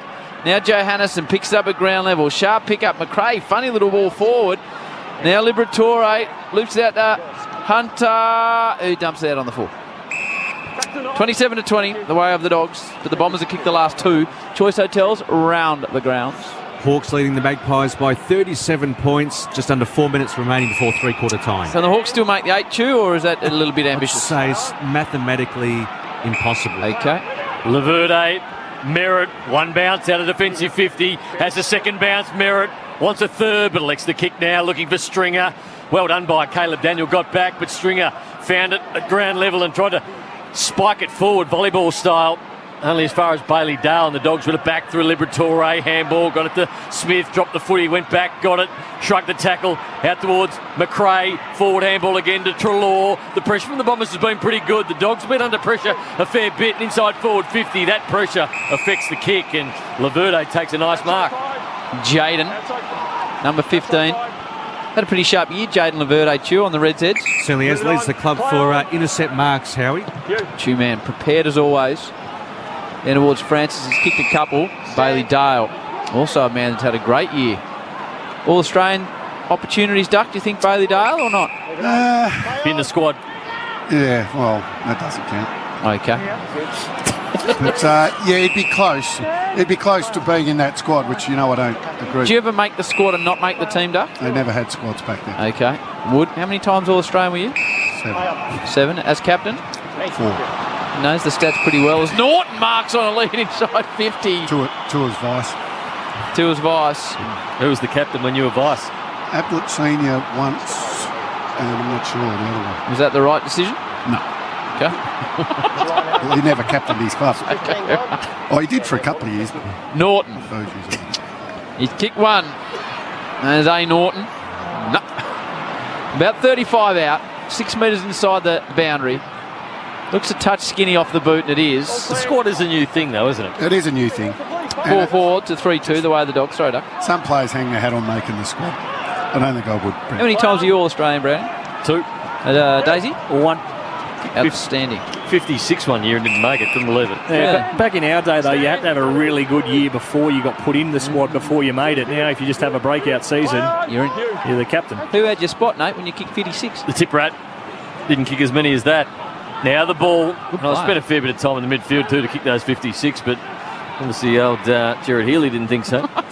So the ball works its way to the Bombers' half forward line. Opportunity inside forward 50 to Peter Wright. Not 10 play on, or 15 it is these days. I think the first year I was in it, I think I was captain. Have a boundary throw in. Thank you, Doug. Some long memories in this box, isn't there? Jared Healy did call you the other day on Fox the best international rules exponent ever to represent his country. He dropped me from one of those games, the very first one, when I was a 22-year-old, and I threw a Coke bottle at him. And now that's a story that needs to be explored at a later date. As Smith goes to Hine. What do you mean you threw a Coke bottle at him? Well, we've got a bit of time, I'll explain it. Okay. Maybe you save it for Friday night. Now Hine bangs a high ball forward. Francis is out the back. Draper takes a big, strong mark. There's Big Samuel with a rude hair. And he'll line up from about 20 to kick 3 in a row for the red and black. Yeah, it was a really, really good mark going forward. Big pack of players, and he came off English, worked him under the ball. Big 2-metre Peter was down there. There was some height in that pack, but the big man, the rock and roll looking in there, Big Dukes extended, took the grab. Sammy Draker. 23 contests, 17 hit out, 6 to advantage, 1 clearance, 4 disposals for his first goal of the affair. Oh, the big man just says, that'll do me nicely. And the Bombers have got 3 on the trot from McDonald's Marine Hot Water. Triple M Rocks footy 28-26. Triple M Beacon Trade scoreboard. And he's celebrating too on the Harvey Norman replay. Harvey Norman, your leaders in technology with a huge range of laptops to suit any budget. Shop online with contactless click and collect available. We saw a bit of this man in the pre-game as we were doing the pre-game show, and he was out there warming up, celebrating to no one. So really just trying to get himself up, enjoying the fact that he's out there on the big stage. We spoke to Dyson Heppel and we referred to him as a unit, and I think he sort of would really like the way Shane Mumford goes about his football. I'm not sure if he's an idol of his, but you could see him going forward as a player who just likes to hurt people. Triple M Reds there. Positives for the Bombers over the past 30 minutes, leading the contested ball by +8. At one stage, they were down by 18. They're up in the inside 50s 11-10, and they've outscored the Doggies 3-2 to 1-2. Loans for the self-employed. The Bombers got the last 3 back in the middle. They're challenging the Dogs at the moment. Hunter, handball out to Dunkley. Smith had to go all the way back. The pressure from the Bombers has been pretty good today now. They get the ball to Hunter. Hunter with the left foot. He's got some players spreading on the outer side. One of those is Treloar. Quickly gets it to Bontempelli from 55. Lowers the eyes to Liberatore in the pocket, and he marks it. just inside the boundary limit. Already had a shot and doesn't go the shot. Absolutely mungs it back. Straight back to Dylan Shield. Shield handballs it. Standing start by Hind. Hind looking for the way out, and it's way out of bounds, and we'll have a boundary throw in. And the difference in this quarter is the Bombers' pressure, I reckon, Chew, man. Where's it sitting? Yeah, they're cracking in at 205. Bulldogs only at 160. And what's the AFL average? 180. Jeez, you're good, Duff. Just picks this stuff up just by analysing the game in flow. Yep. That's what he does. Wayne Carey alongside Daisy Thomas. Ross Liner, fortunately, out interviewing. Injured. And so not able to attend today. Sending him our best. Hope he's okay. No, out interviewing. As the ball goes to the back, Rossi will be tuning in between Zoom meetings. I wouldn't have thought so. Merritt. Yes, he will. He loves the Sunday rub. That's the highlight of his week. Doesn't have a great deal going on as the ball goes out down the other side. He's never laughed as much as what he does with us. He didn't laugh once when he was the Fremantle coach. Not once. I don't think he smiled. Nope. But regularly cackles. Cackles. He's a cackler. Ball comes back into play. English, Draper, Bontempelli. That's what you do for people, Nathan. You light people up. We've made him more human. Yep. It was a big job. Trelaw. Oh, we're still working at it. Hurried kick. It's not a finished job. Not a full human yet. No. He's a semi. Now Bontempelli bangs the ball forward. Norton. Big strong hands by the number 33. I like watching this bloke play, Daisy. He's a bums on seats man. People come to watch him when they're allowed in this state to play football. Yeah, he's fantastic. He's old-fashioned. He leads up. He's hard. He's happy to crash a pack. We've seen it at his own detriment a couple of times, getting injured. But for the Essendon, they've got to just not be beaten by what you know. And at the minute, Chew, man, it's Marcus Bontempelli. He's been unbelievable in this first quarter and a half. He has 14 disposals and 7 inside 50s. How was that for a pass, Douglas? Yeah, it was a ripper. And he's got such good hands. Norton, his third shot. Goes the way of his second shot. Just sneaks through for a behind. That's one area of his game he'd love to just sharpen up a little bit. 4-5-29 the Bombers. Trail, they're 26. 3 points behind, but they have kicked the last three, the Bombers, on the Triple M Beacon Trade scoreboard. Choice Hotels around the grounds, Chewy. Three-quarter time, Howie. Hawks by 30 points over the Pies. Stewart, a long ball out of the defensive 50. Caleb Daniels been good at ground level. Handball, Bontempelli has space again. He shouldn't have that much space. He gives it off to Bailey Smith. Smith looks up inside forward 50. The kick's good to Hagan. Can't mark it. Got out the back. Nick Hind paddles it towards Redman. Redman had a couple of touches. The umpire's going to give him a free kick though. Shouldn't have got one because he fumbled it. And then the tackle was a bit late. And Redman goes the long ball looking for Cox. And Cox will mark it in front of Hunter. Stand. Cox. Play on. Called to play on. Left foot, that's a good kick. It's a really good kick to Clark on centre wing. Parrish makes some space and looked to get the footy, but it wasn't coming. And Clark just slows the game down. Short ball. He actually passed it to a man who was going off and had to come back on as he'd stepped off and marked it in Cox. It was a lucky play. And Cox from half forward, he goes long. Big ball forward, 60-metre style situation. Peter Wright, English, battle in the air. Shacky might have got one high, the Shack Daddy. He did. How's he going today, Shack? For Triple M Red Z, Howie, 7 disposals and 3 marks. Looks composed across half-back. There's Shacky. Shorts it to Caleb Daniel. He looks composed wherever he is on the grounds. Who's he been playing on, Ash? Let's have a look here for Red Z. Keep going, Howie. I will. Thank you, Chewy. Shacky gives it to Caleb Daniel, who goes to Bailey Smith. He wants to stop and prop and now go. Slides it down towards Norton. Gee, Peter Wright collected him coming the other way. Josh Bruce got a couple of goals. You got the answer yet, Chewy? Yep. You're talking about Josh Shacky Brown? Yep. Yeah, Peter Wright predominantly. Okay. Yep. Well, it's been a good battle, that, because Wright's had a nice piece of it as well. Kicked the goal. The ball not going anywhere, centre wing. We've got 7.5 to go before the major break here. The Dogs led it by 13 at quarter time, but it's back to a 3-point margin. The way of the Dogs after Essendon have kicked the last 3. 29 plays, 26. Smith sweeps a handball. Hunter wants his left foot because he doesn't have a right. He uses that to balance on. Left foot, high ball, inside forward 50. Got out the back. Picking it up was Johannesson. He wants to screw it back to the top of the square intelligently, and he gets it to Trelaw. 25 metres out. Plays on, snaps it back. Trelaw kicks the goal. Well done by the Bulldogs. That was teamwork personified. And they get it out to an 8-point margin. 35 plays, 26. Triple M Beacon Trade scoreboard. Fantastic work by the young fella Jamari Ugle-Hagan there. He was the one. There was an extra number for the Bombers in that pack, but he was good enough to force a contest, get it to ground. Not only get it to ground, it got out the back to the advantage of Johannesson.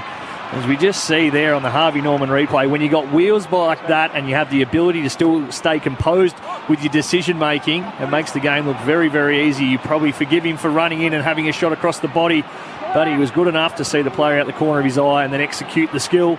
Treloar goes back, the beneficiary of all that. And just building nicely, Treloar. 10 disposals and a goal.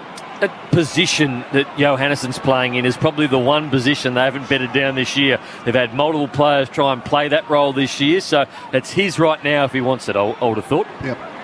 McDonald's and Ream Hotwater, Triple M Rocks footy.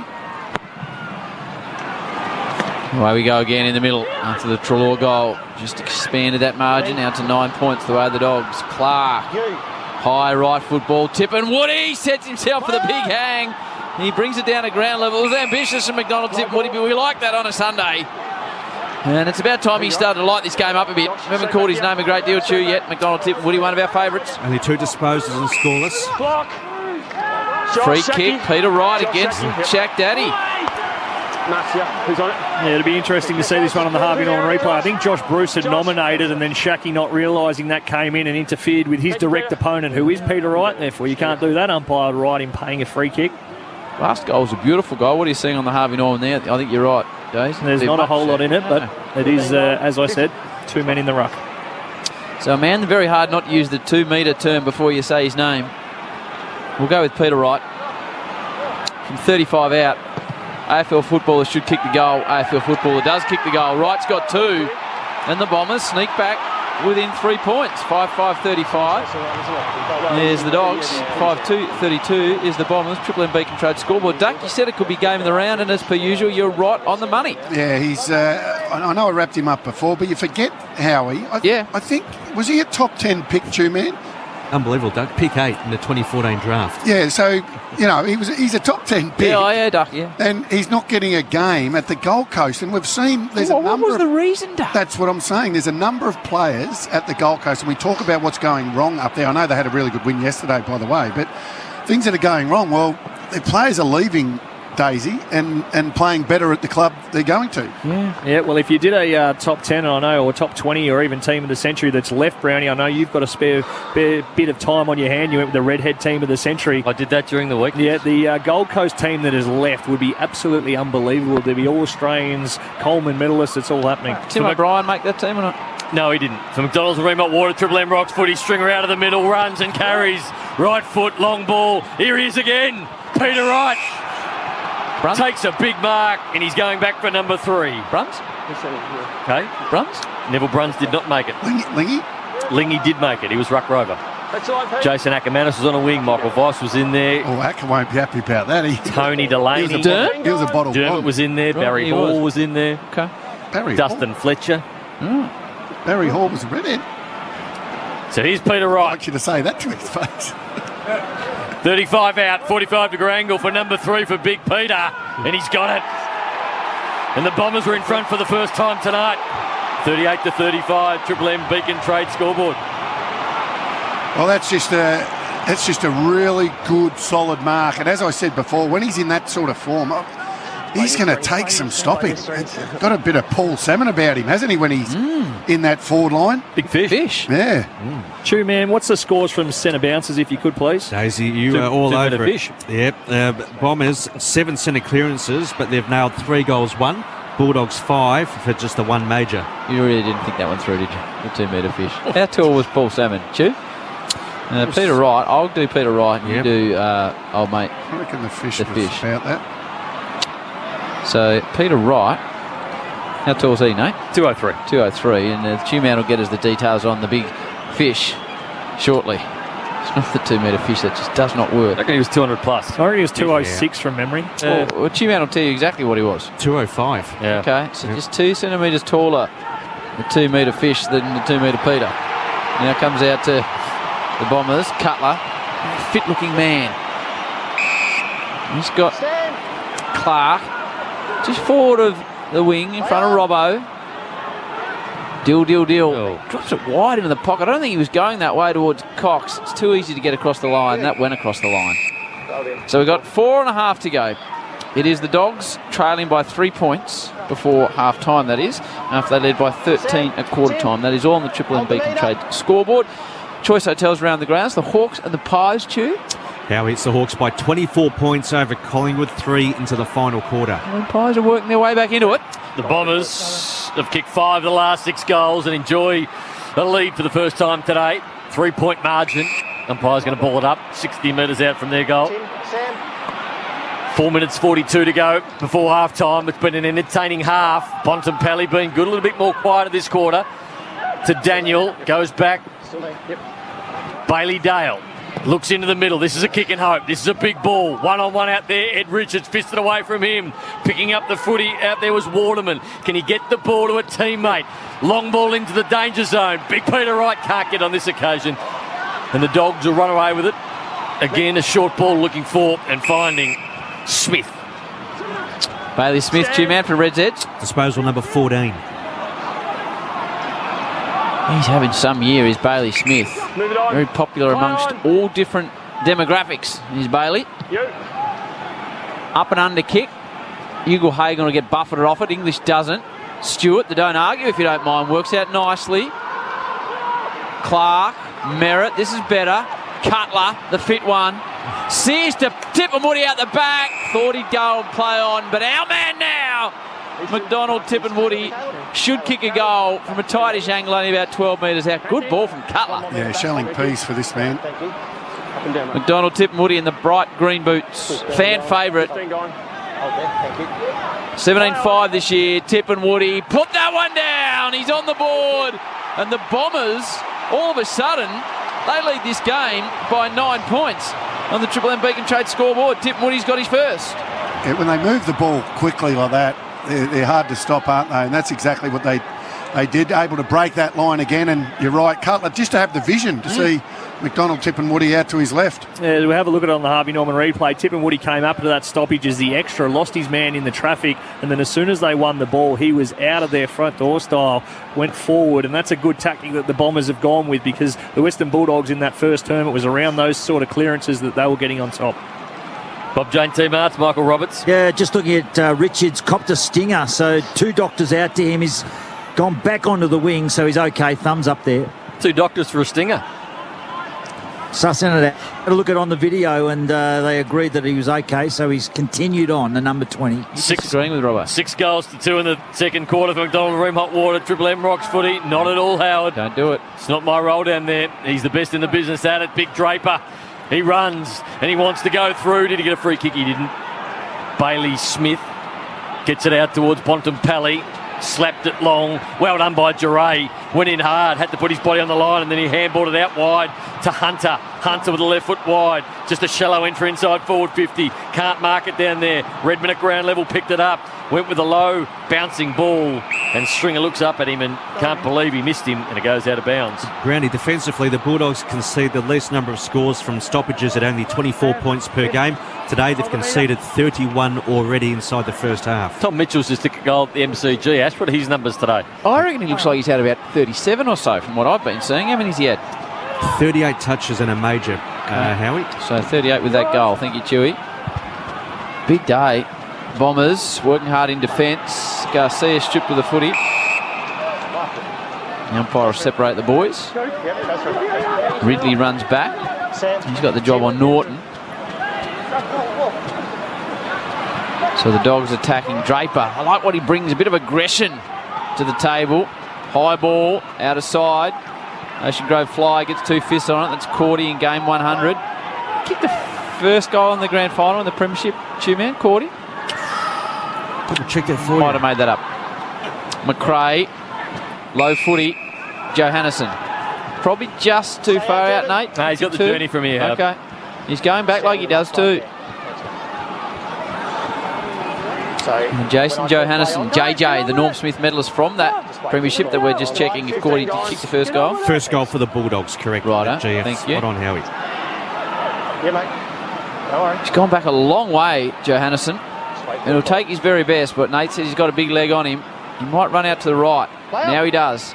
Plays on effectively. Bangs it deep and long and straight does JJ. Wow. Now a bit of push and shove as well. Norton's in there, Draper's in there, big Joshy Bruce gets involved. Clark, that's not your territory. He's taken on Bruce. And Draper just laughs at a couple of little fellas like Liberatore. Now they all settle. But it's a big goal. 44-41 the way of the Bombers. I'm more worried about Liver than Bruce. Okay.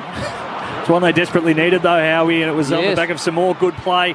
The ability to hit up inside forward 50. They're starting to, when they have gone inside forward 50, that's their avenue. They've found Norton a couple of times, they found Bruce a couple of times, and then Johannesson playing that small forward role, and he's the one, he's starting deeper. He's playing at the feet of both Bruce and Norton. It's a tough spot to find yourself and get some really good continuity. It's hard to keep form there. You sort of have your 10 to 15 touches every week and you might kick your 1 or 2 goals. So that goal will do his confidence a world of good. Just some confirmation that your man Libba does have Tony Liberatore's senior's phone number on his body saying, if lost, please ring this number. No, that's a good thing. Everybody needs to be found every now and again. Except for laundry hot water. It's very religious of your name. Triple M Rocks footy. You know, part of the Shakers. You are. Ball goes down to half forward for the Dogs. That man, Johannesson, just kicked one on the boundary line. Good kick, just missed. And Redman came in and went out of bounds. If found, please return to. With his father's phone number from all reports from one of our photography friends down there. Extraordinary stuff. Now, what was your statement there? Everyone needs to find. Everybody needs to be found, Howard. I like it. I am the light. You are. I wouldn't get too carried away. But you do bring joy to people's lives, Nathan. As your man at the Shakers told you. What did he say? He said, when I walk into a room, people light up. Right. That's an extraordinary statement. I reckon he was on the wacky stuff before the sermon. Oh, I think he might have pulled a couple. People smile when they see me. They do. And laugh. Easton Wood. Out to Cordy. It's a real loose setup on a Sunday here, isn't it? It's quite conversational, Daisy. Brian pointed that out to me last time he did Sunday. Bontempelli slides it forward. Strong grab by Scott. He's about 35 from home. And this to make it 2 in a row for the Dogs. Yeah, been a good response from the Dogs. Bombers on top in the last 10 or so minutes. Have they improved contested footy, the Dons? Man. Yeah, in this quarter they have the Bulldogs only by +4 in this term. He'll probably kick right on or after the siren, will Anthony Scott, the 26-year-old with 19 games and 9 career goals.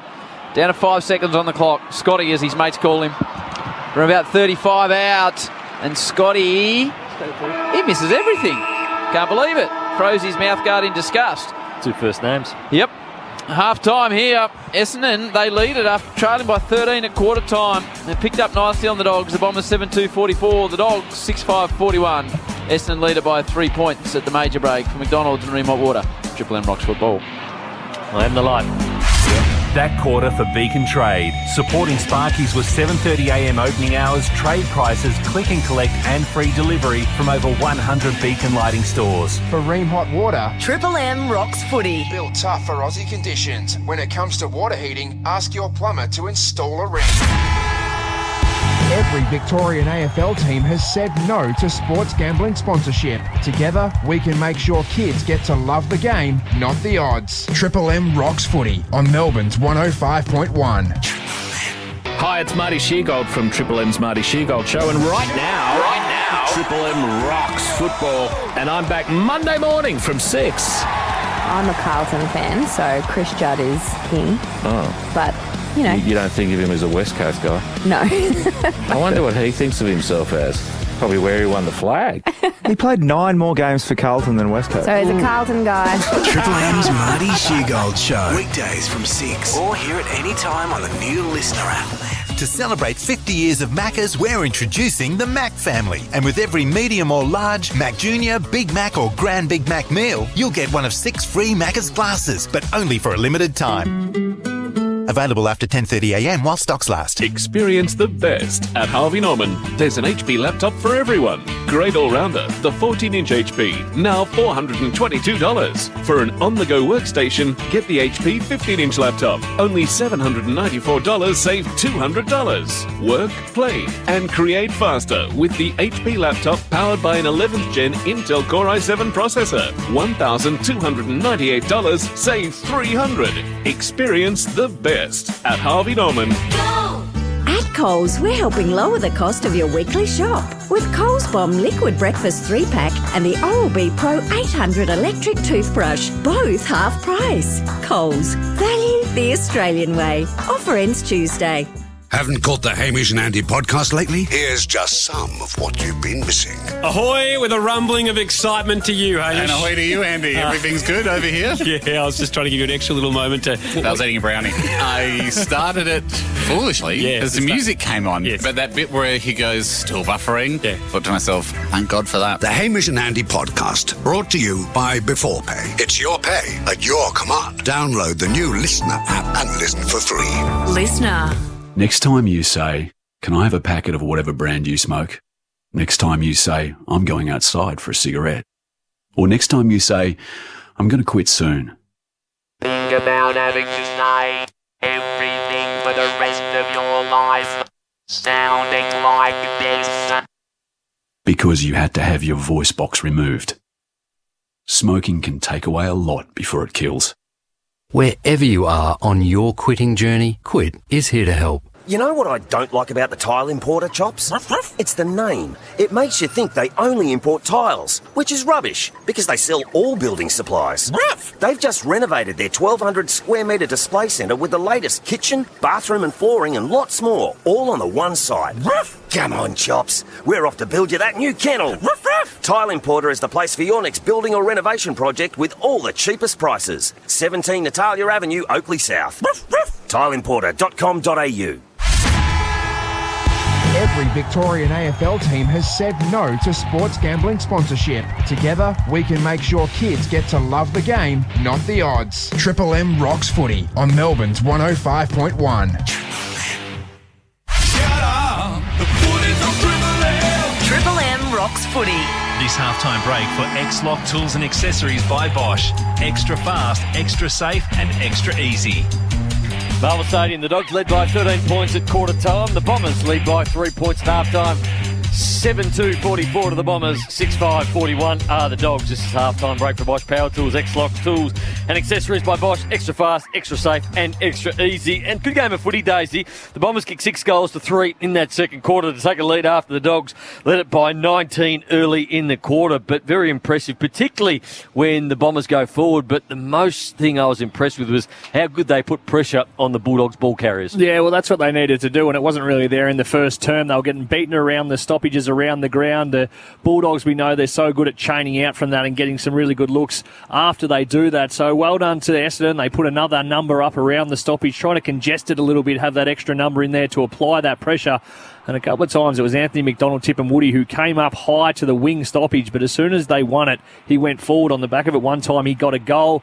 But also out of the centre clearances, they've dominated, and on the result of that, Peter Wright's had some really good looks one-on-one. He's got Shaki as his opponent. We've lauded Shaki for how he's gone about the past month, but this is a real test for him because it's probably the first time he's found himself in a genuine one-on-one. A lot of really clean looks coming in, and it makes it very, very tough. So he's going to certainly find out what being a defender is all about this afternoon. He is, and it's been a bit of an aerial domination at either end. Bruce and Norton have taken a fair amount of marks, and as you said, Peter Wright's taken some marks, but so too is Aaron Francis, who looked dangerous early. Yeah, just some really clean ball that's come from those centre clearances. So it's been really important facet of play. The Bulldogs have probably looked the better team when they have got it on the outside. They've been able to use that change and angle. But in the first quarter, the Bombers couldn't get anything going. They were living long down the line, and to the Bulldogs' credit, they kept them there. But they were able to change that in that second term and got some good looks as a result of it.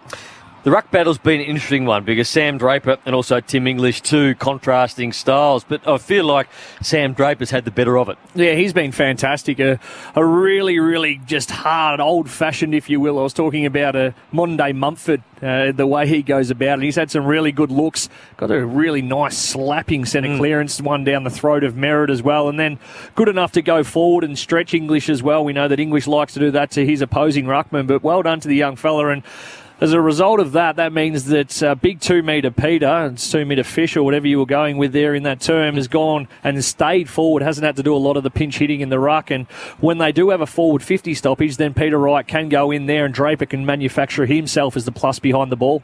Choice Hotels around the grounds. Need a break, book direct and save with Choice Hotels, choicehotels.com. Ash?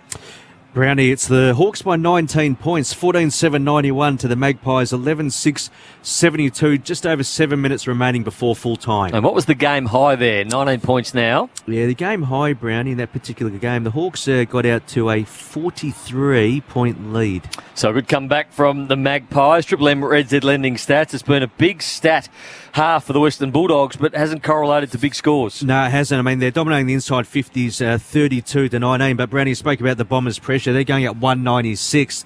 The AFL average is 180. Bulldogs only at 167. And in that second quarter, they started to square up in regards to the contested ball. They were down by 15 at quarter time, only 4 during that second quarter. And Daisy spoke about the centre clearances, 8 centre clearances to the Bombers, but they've kicked 3 goals, 1 from that source, opposed to the Bulldogs' 7 centre clearances for just the 1 major.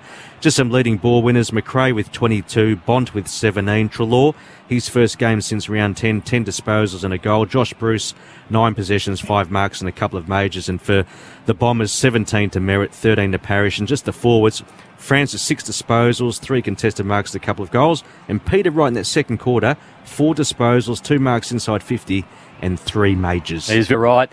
Jake Stringer, you've played a fair bit in the midfield. You've also played half forward as well. The balance, where do you think he should play most of his footy? I like him when he's pinch hitting through that centre clearance, going in there for the main ball ups and then just doing pretty much what he wants. I think we've seen Dusty Martin do it really well. He's probably more predominantly a midfielder, but almost running his own race. He's got the skills to go and do that, leap forward when he can be around the ball. But I don't think you can sort of tell him, oh, you've got to play 20% here and get forward after it, because I think he's more of a nous player. He's almost old-fashioned in his ability to have impact on games at big moments on the back of not always great work rate, but finding himself in good positions, and he needs to be doing all of his work going at the goals or putting pressure on players in and around that area, because I think if you play him as a traditional midfielder going up and back all day, I just don't think he has the tank to have that, and then come late in the games he doesn't have the impact that he would if he saved a few of those petrol tickets. And I'm not saying that you give him the licence to cheat, but you can almost design a zone defence around him so he doesn't have to work as hard, because his output going forward is a lot more beneficial than having him working his backside off going defensively. Obviously, he'll have to do that at times, but I think that's the best play for him. The Bombers don't tag. Marcus Bontempelli looked like he was out of control in the first quarter. They got him under control in the second quarter. Still didn't send anybody to him, but Bontempelli looms large in the second half. Yeah, he certainly does, and it was the ability just to clog up those around-the-ground stoppages, which meant his influence was stifled a little bit, but he's someone who's been dominant when he's got out. His ability to see the game and distribute the ball has been fantastic. He's the one that will obviously continue to do that. That's the way he plays, and it's fraught with danger not tagging him, because he is a genuine match winner. And speaking of taggers, there's only a pane of glass in between yourself and Cameron Ling in the next box, and you said that he didn't get near you at all when he tagged you. No, it's only happened a couple of times, but you certainly knew if he did get close to you, because a very loud breather was Lingy. Tell you what, who used to tag me was Brady Rawlings at the Kangaroos, a massive big schnoz, and he was the heaviest breather I've ever heard. So I knew within 12 metres where he was. Yeah, well, Lingy would have been right up there for second, I reckon, because exactly to your point, you think you're in a world of space, and then you hear some breathing, you think they were close, and you turn around and you still got 10 on them. Halftime segment, Amy Clangers. Amy, who covers Clangers? Amy does. Lucky you're with Amy. This is our Clanger in the first half. And I think the young Bombers may fancy themselves. They've got to get off to a good start, and I'm really looking forward to seeing the Bont live.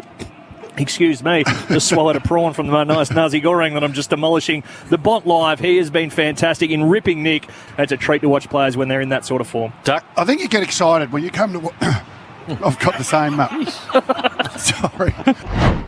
Amy Clangers, who covers Clangers? Amy does. Lucky you're with Amy. And this is the halftime break for Bosch Power Tools, X-Lock Tools and Accessories by Bosch. Extra fast, extra safe and extra easy. It is a 3-point lead to the Bombers at halftime, 7-2-44 to 6-5-41. We'll come back and we'll speak to the greatest player of all time, Wayne Carey, after the break on Triple M Footy. That halftime break for X-Lock Tools and Accessories by Bosch. Extra fast, extra safe and extra easy. For Ream Hot Water and Macca's 50th birthday, Triple M rocks footy. The footy's on Triple M. G'day, it's Xavier Ellis. Hi, it's Embers. Straight after this game, Triple M rocks footy. Join the Temper Mattress call team for the Dockers and Lions. For Ream Hot Water and McDonald's, Triple M rocks footy. To celebrate 50 years of Macca's, we're introducing the Mac family. And with every medium or large Mac Junior, Big Mac or Grand Big Mac meal, you'll get one of 6 free Macca's glasses, but only for a limited time. Available after 10:30am while stocks last. Greatness is inside us all. We just have to find it. Join me, Sarah Grimberg, on my podcast, A Life of Greatness, as I speak with entertainers, thought leaders and humanitarians, including Robin Sharma. A bad day for the ego is a great day for the soul. Search A Life of Greatness podcast. Download the new Listener app now and listen for free. Brought to you by Lego Duplo. Start off big. Listener. Great deals on Intel-powered laptops now at Harvey Norman. Upgrade your portable workstation with the Acer Swift 3X, now $798, save $400. Save $200 on the Lenovo IdeaPad Slim laptop, built for entertaining and powered by an Intel Core i5 processor, now $898. Need performance and long-lasting battery? Save $500 on the Acer Swift 5, designed on Intel Evo platform. These deals on Intel-powered laptops plus more, now at Harvey Norman. Sparkies. No one's got your back like Beacon Lighting. Open from 7:30 Monday to Friday, Beacon Trade offers special prices, free shipping and a huge range of lights, fans and electrical accessories. This is our test subject, a savings sleeper. No! Oh, what happened? I showed him his insurance premium. It's up over 25%. No! Do something, Sergey! I've compared and found him a better deal. Cheers. Sorry about the mess. That's okay. Sergey will clean it up. Hey! Compare and save on your insurance renewal with Compare the Market. It pays to compare. Simples. Visit our website for information about the range of brands and products we compare. Introducing Zammy Pet Senior Support Supplements for Dogs. Great tasting breakable chews with omega-3 and turmeric to help support eye, heart and brain health. Sometimes a dog's diet isn't enough, and when it isn't, Zammy Pet Senior Support helps them keep that Zammy zip for longer. Now available in pet specialty stores and online. Always read the label, use only as directed. Now you can stream Triple M footy wherever you are. Download the Listener app and select Triple.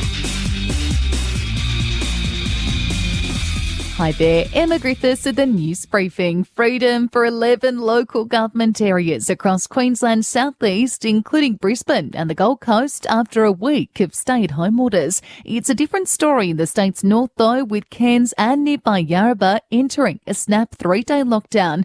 A taxi driver has tested positive, believed to be infectious in the community for up to 10 days. The driver is one of 9 new cases announced today.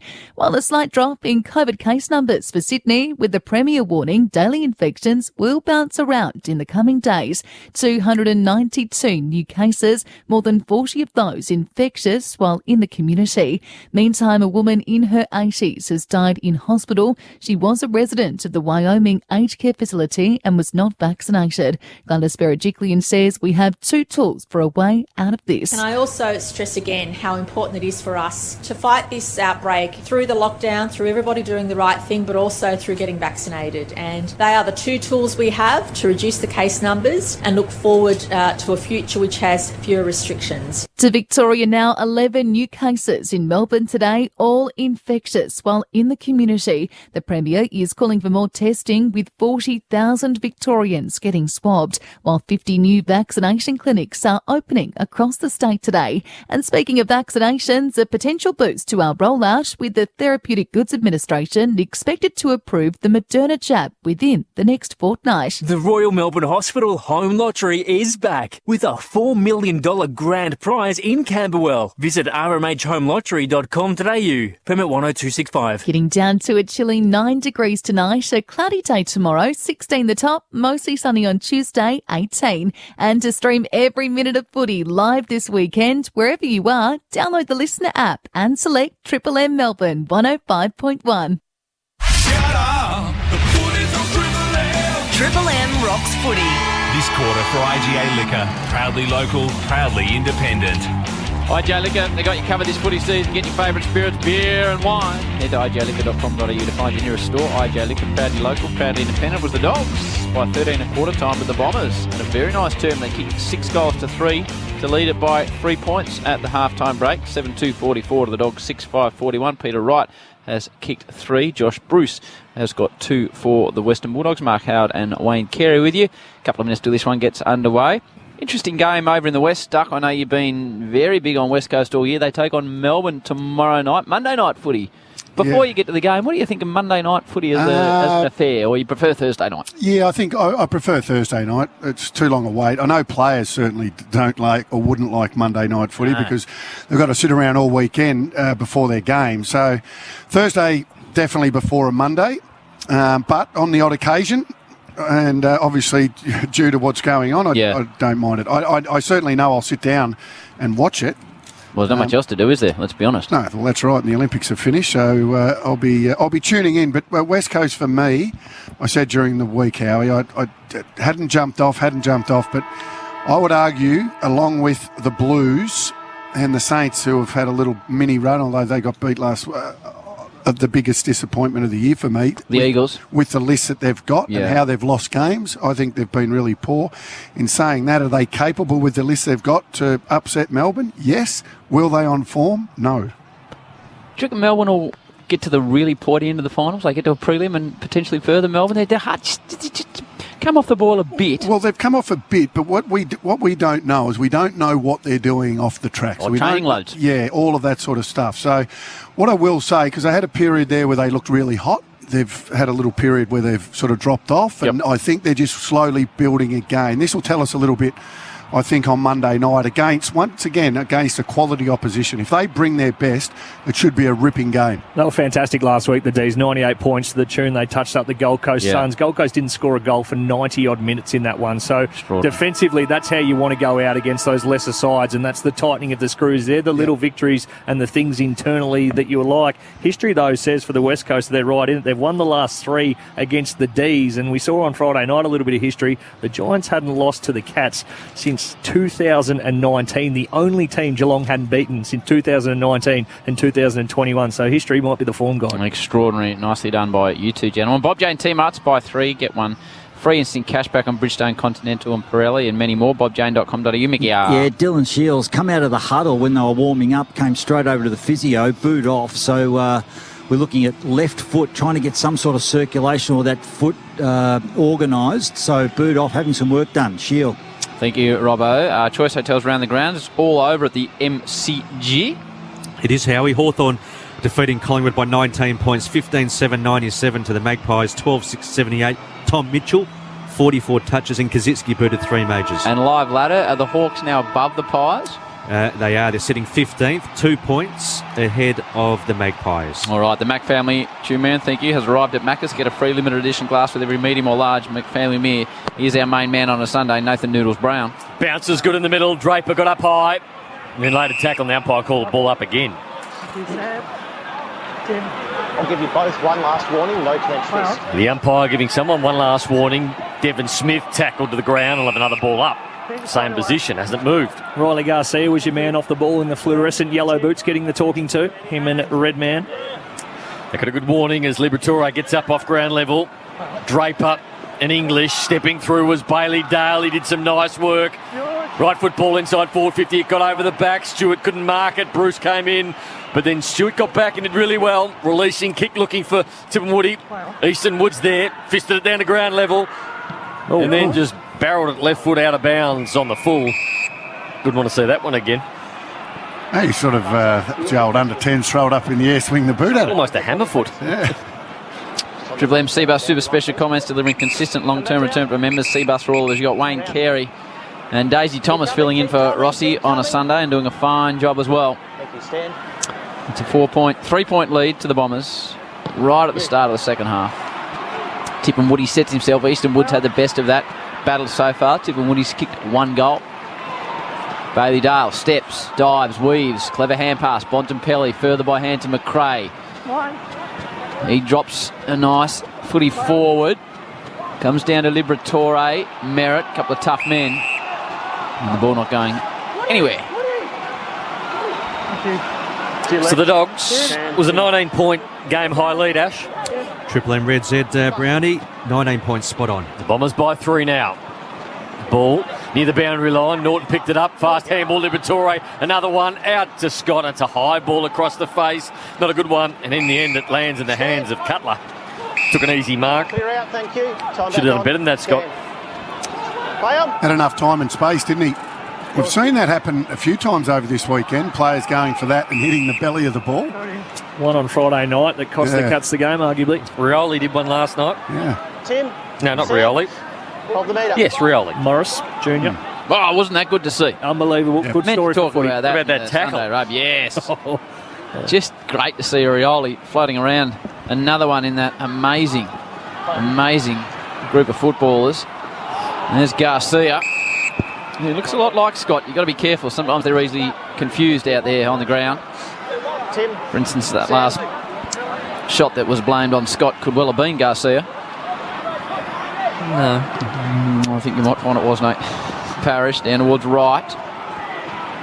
Now Easton Wood. Stripped of the football. Now Merritt. Hine. You don't believe me, do you, Nate? It was. Now, Yellow boots for the giveaway. And now Bontempelli. You can't mistake this man. Falls to ground. Now Josh Bruce. Thanks for doubling. Looping hand pass. Now Ridley. We're a tight team here, but if someone makes a mistake, you've got to let them know about it, even if you do it nicely. I let you off the hook too, Nate. Well, I was going to let you, but when you kept piling into Scott and it was Garcia's fault, I thought it was a bit rough, and we had to say it was Sergio Garcia. So a long ball towards centre wing. Right been good. 1 bite, 2. Couldn't get it. At ground level now. Taylor Duray been good today. High left footer. The Bombers have got the numbers back. Block, Essendon. And they'll get a block and a free kick will go to the Bombers. Garcia picks it up, not Scott.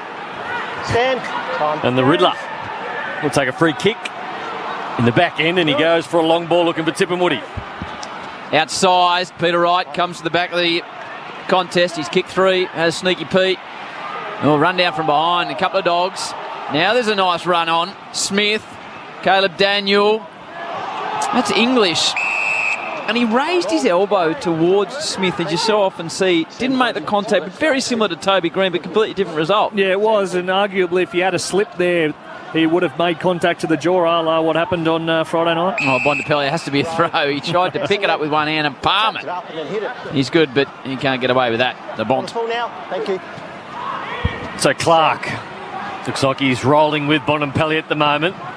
Left foot looking for right. He's the biggest man there, can't mark it, ground level. The Dogs need to clear this footy, and they do. Duray's handball was good. Treloar just kicks and hopes and puts it out in front, and they all scurry back to try and get on the end of it. Here's Laverde. He got there first, and short ball, and he finds Ridley, and another one to Bull Durham. Great movie. Great movie, Howard. One of the best. So here's Durham. Just surveying on what he's going to do. He looked like he was going to go lateral, but now goes long to half forward. Big Peter Wright in the contest. Smith shows a bit of anger and grunt as he always does. Now back to Clark. Parrish.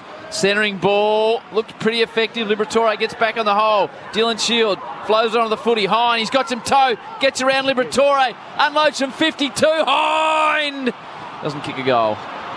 In the end it goes across the boundary line. Francis disappointed he wasn't able to take the snaffle. His team lead by 3 points. And he, being Francis, has kicked 2. Could have kicked a couple more too. He's put a couple down that he probably should have taken. Boundary throw in. Bombers in attack. Devon Smith loves the goal more than any man alive.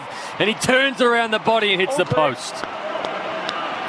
At no stage was he going to give the handball then. Absolutely torched Dylan Clark, who was right there. Just an easy handball receive. Would have had 2 steps, shoulders straight at goal, an easy kick. Took the blowtorch out and just applied it with full force. 4-point lead to the Bombers. Triple M IJ Liquor scoreboard, 45-41. 6 into the third term. IJ Liquor, proudly local, proudly independent. Oh, 50 for Shaq Daddy. Yeah, 50, didn't stand the mark. Dispute it here. No, Parrish it was. Parrish moved. He'll dispute it as well. He was told to stand still. So Shacky didn't really take the full 50 in the end and squeezed off a lateral ball. Now comes to Bontempelli. Possession number 2, Red Z. 20. Red Z lending, loans for the self-employed.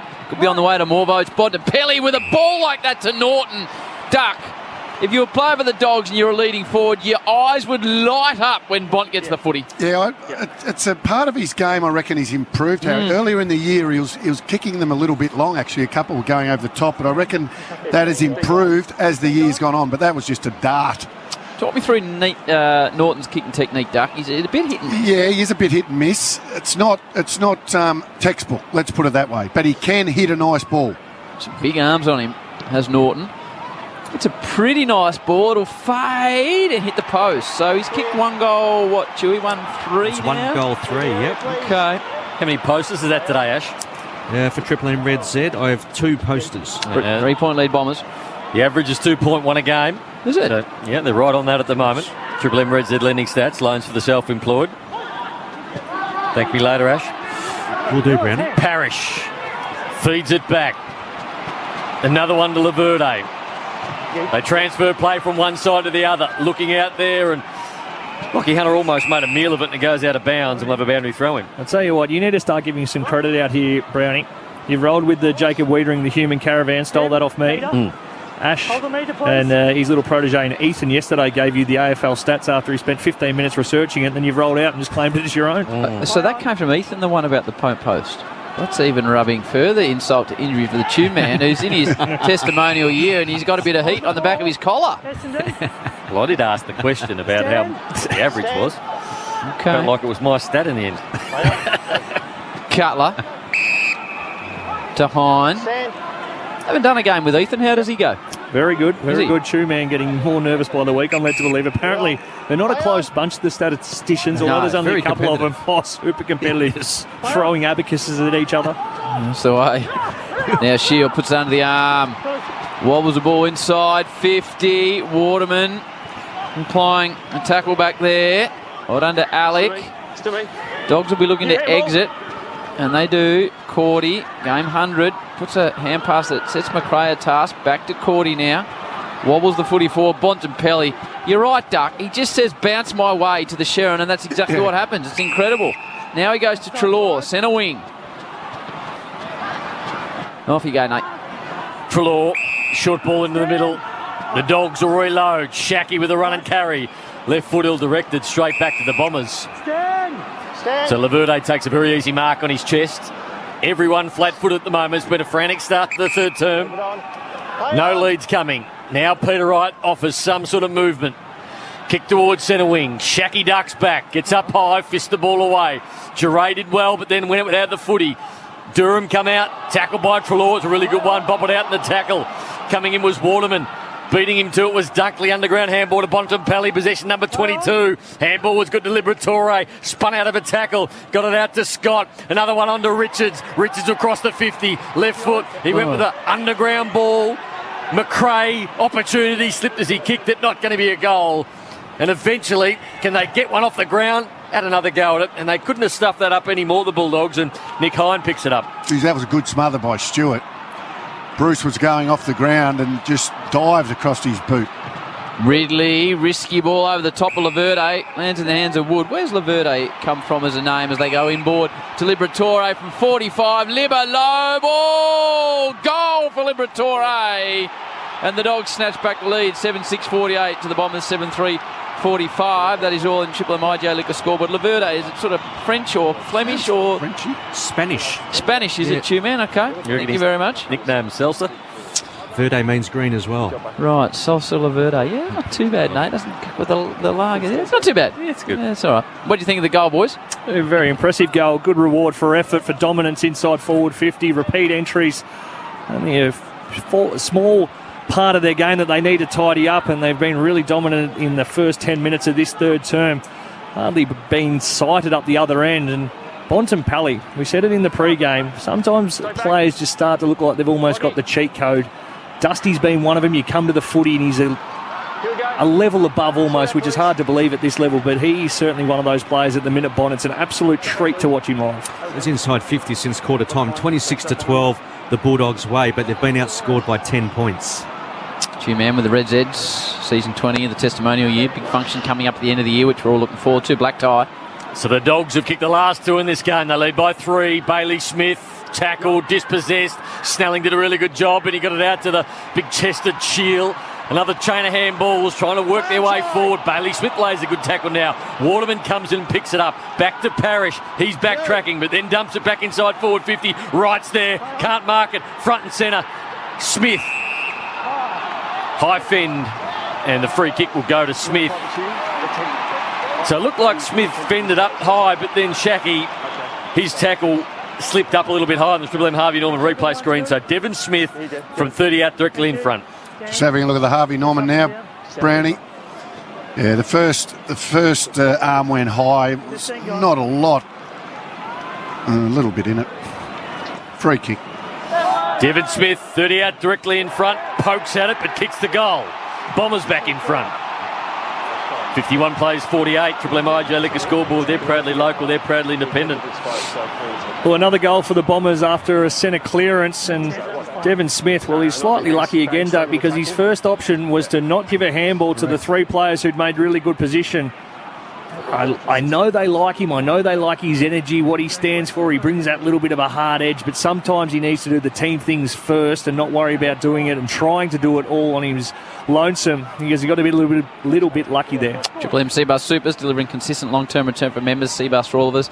Dale Thomas, Wayne Carey. Duck, have you received your invite to the celebration black tie affair that's being put on for Two-Man in season 20 for the Tasmania? Well, I think they were going to combine it with the 96-25 Yes. year reunion, That's but right. it's been cancelled because of COVID, unfortunately. No, Two-Man's function is still hoping to go ahead. In fact, I think they're hoping you're a guest speaker on that one, Duck. There's 3 guest speakers on the bill. Lee Simon, Dennis Pagan and Duck. That's it. Right out of the middle from the Bombers. It was off the boot of Shield. Tell you what, looking at the Harvey Norman replay, yes, Bulldogs should have got a free kick for holding the ball at centre-half back prior to that goal being kicked. In the end, they mark in the defensive zone. What are you laughing at, Nate? Oh, there's just a bit of a word going around that hopefully Duck's speech was first because he sort of tapers off after a while. Right, that's true. There'll be an invoice from Duck as well. Yep, no doubt there will. The ball comes down the line for the Bombers. Hunter flies, can't take the mark. Now, it's a much looked forward to function. Triple M are paying for the whole thing. There will be canapes and hors d'oeuvres and the full thing. Where's it being held in a telephone box? Well, usually Lakeburger Caravan Park, but it could be no, now this the is Black Tie. Murray Downs Country Club. No, this is a flash affair. Does you and Fitzy approve that? Yep, it's all good. It's a big budget affair, so I'm looking forward to it. And we guest speakers, there's people flying in, as I announced the other day, a couple of internationals from Argentina. People come from all around the world to get to this function. Argentinians? Yes. Batistuta's coming. I don't know about Gabriel Batistuta, great Florentina striker, but maybe. Now, back to the football. Merritt. Daisy's never called game football like we do on a Sunday. Down towards Big Draper. You like it though, Daisy, don't you? I do. It's the ability not to really talk about the game, which has been the highlight. Well, the numbers show people are enjoying what we're doing. And I'll tell you what has happened as the play goes. Shackey's come off and he's hobbling horrifically. Bob Jane, Robbo. Into the room, straight into the rooms, right side, so right ankle, hobbling off, so gone in there for some treatment.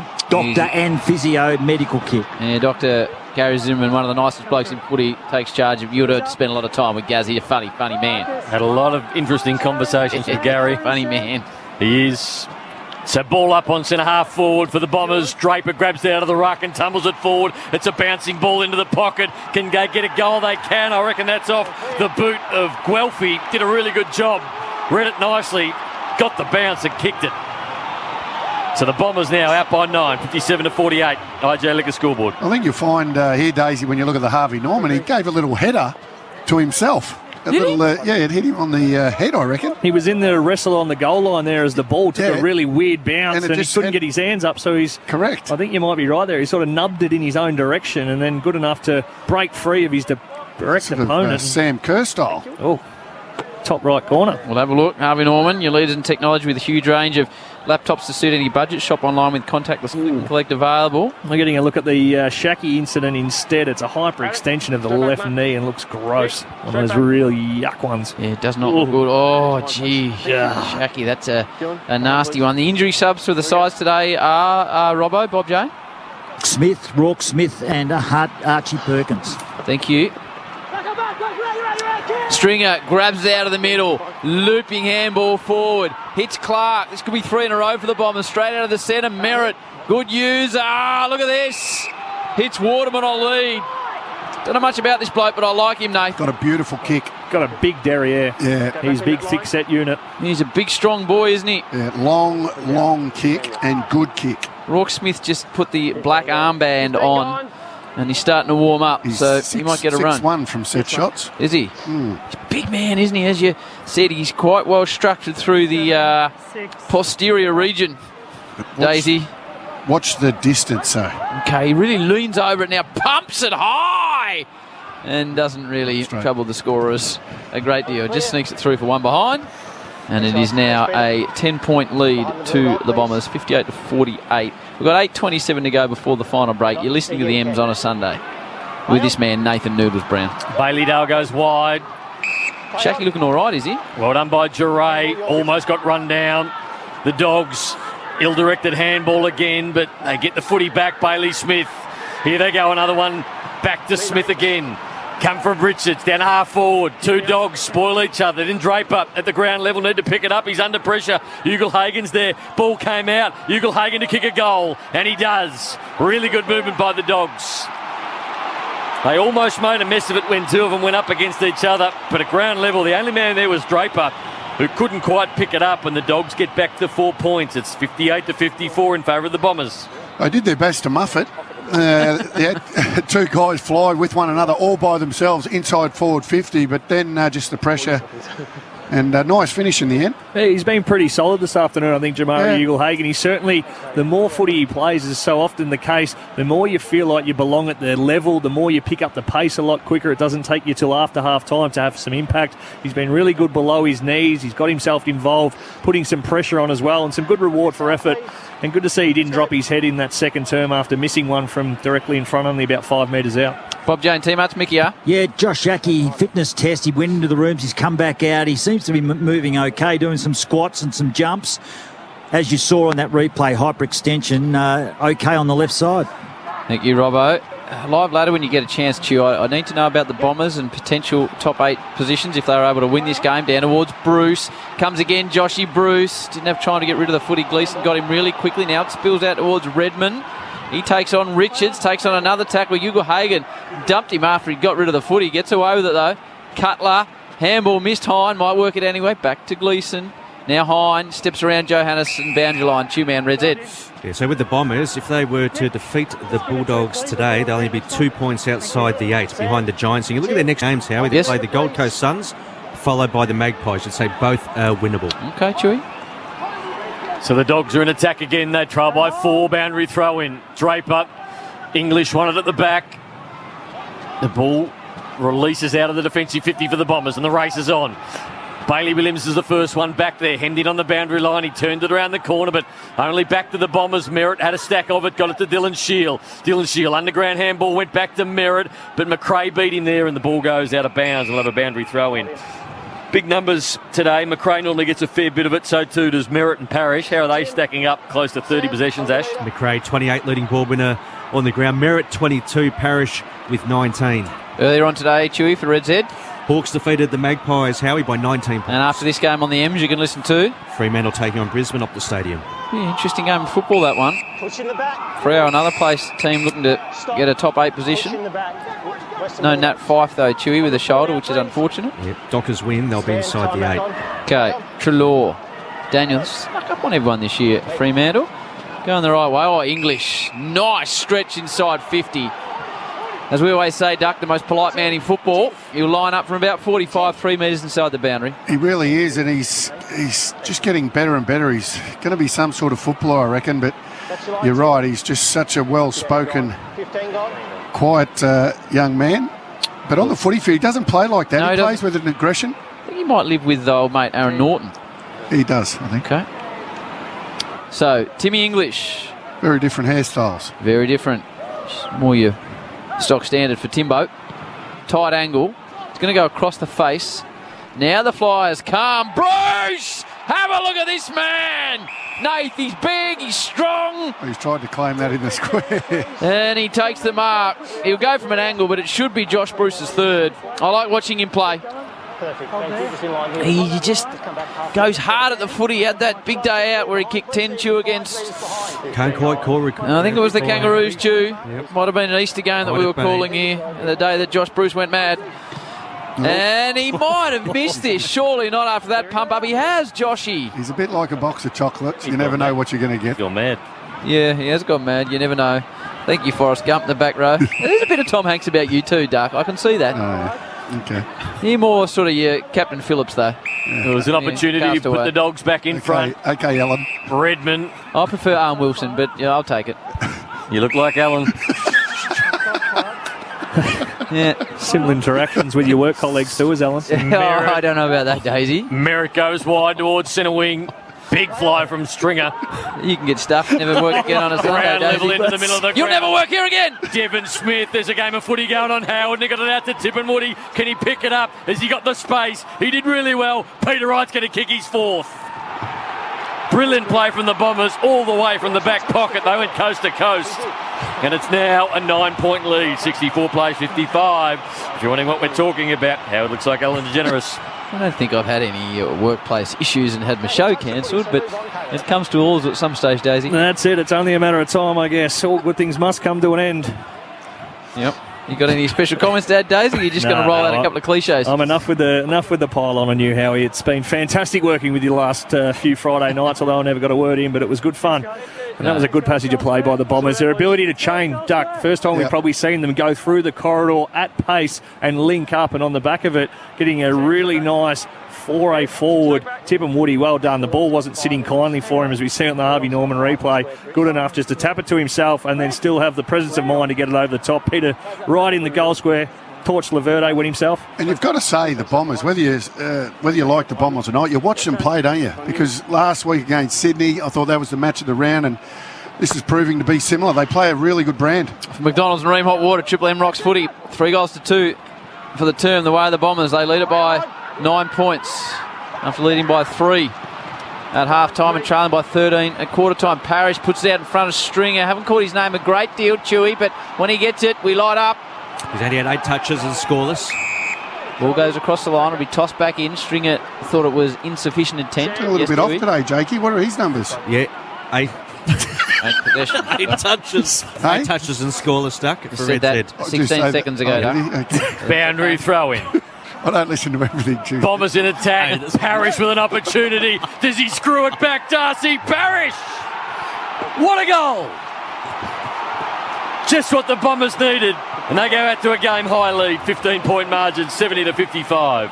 Triple MIJ Liquor scoreboard. Probably explains why I wasn't involved in the communication flow in regards to the venue change, Howie. Yeah, no, that was Tunner's fault. That wasn't Duck's fault. That was a bloody Good fine snag, finish, yeah, wasn't it? There, a really nice hit out too from Draper in the ruck. Got it out advantage style. Cleared the inner sanctum and the inner circle of that passage of players, and a really nice banana. Hard to do that because too often you get too many revs on the ball and it goes across the faces. It starts to lose its momentum, but he got it there and got it in good fashion. I haven't worked a lot with you, Howie, but was that an official dirty up? Did you get a little bit prickly there? No. Are you sure? No, you'll know if I get dirty. Okay. Noodles? No, I haven't seen him get dirty too often, to be honest. Okay. Not really my one wood. I'm a sort of peace and love man.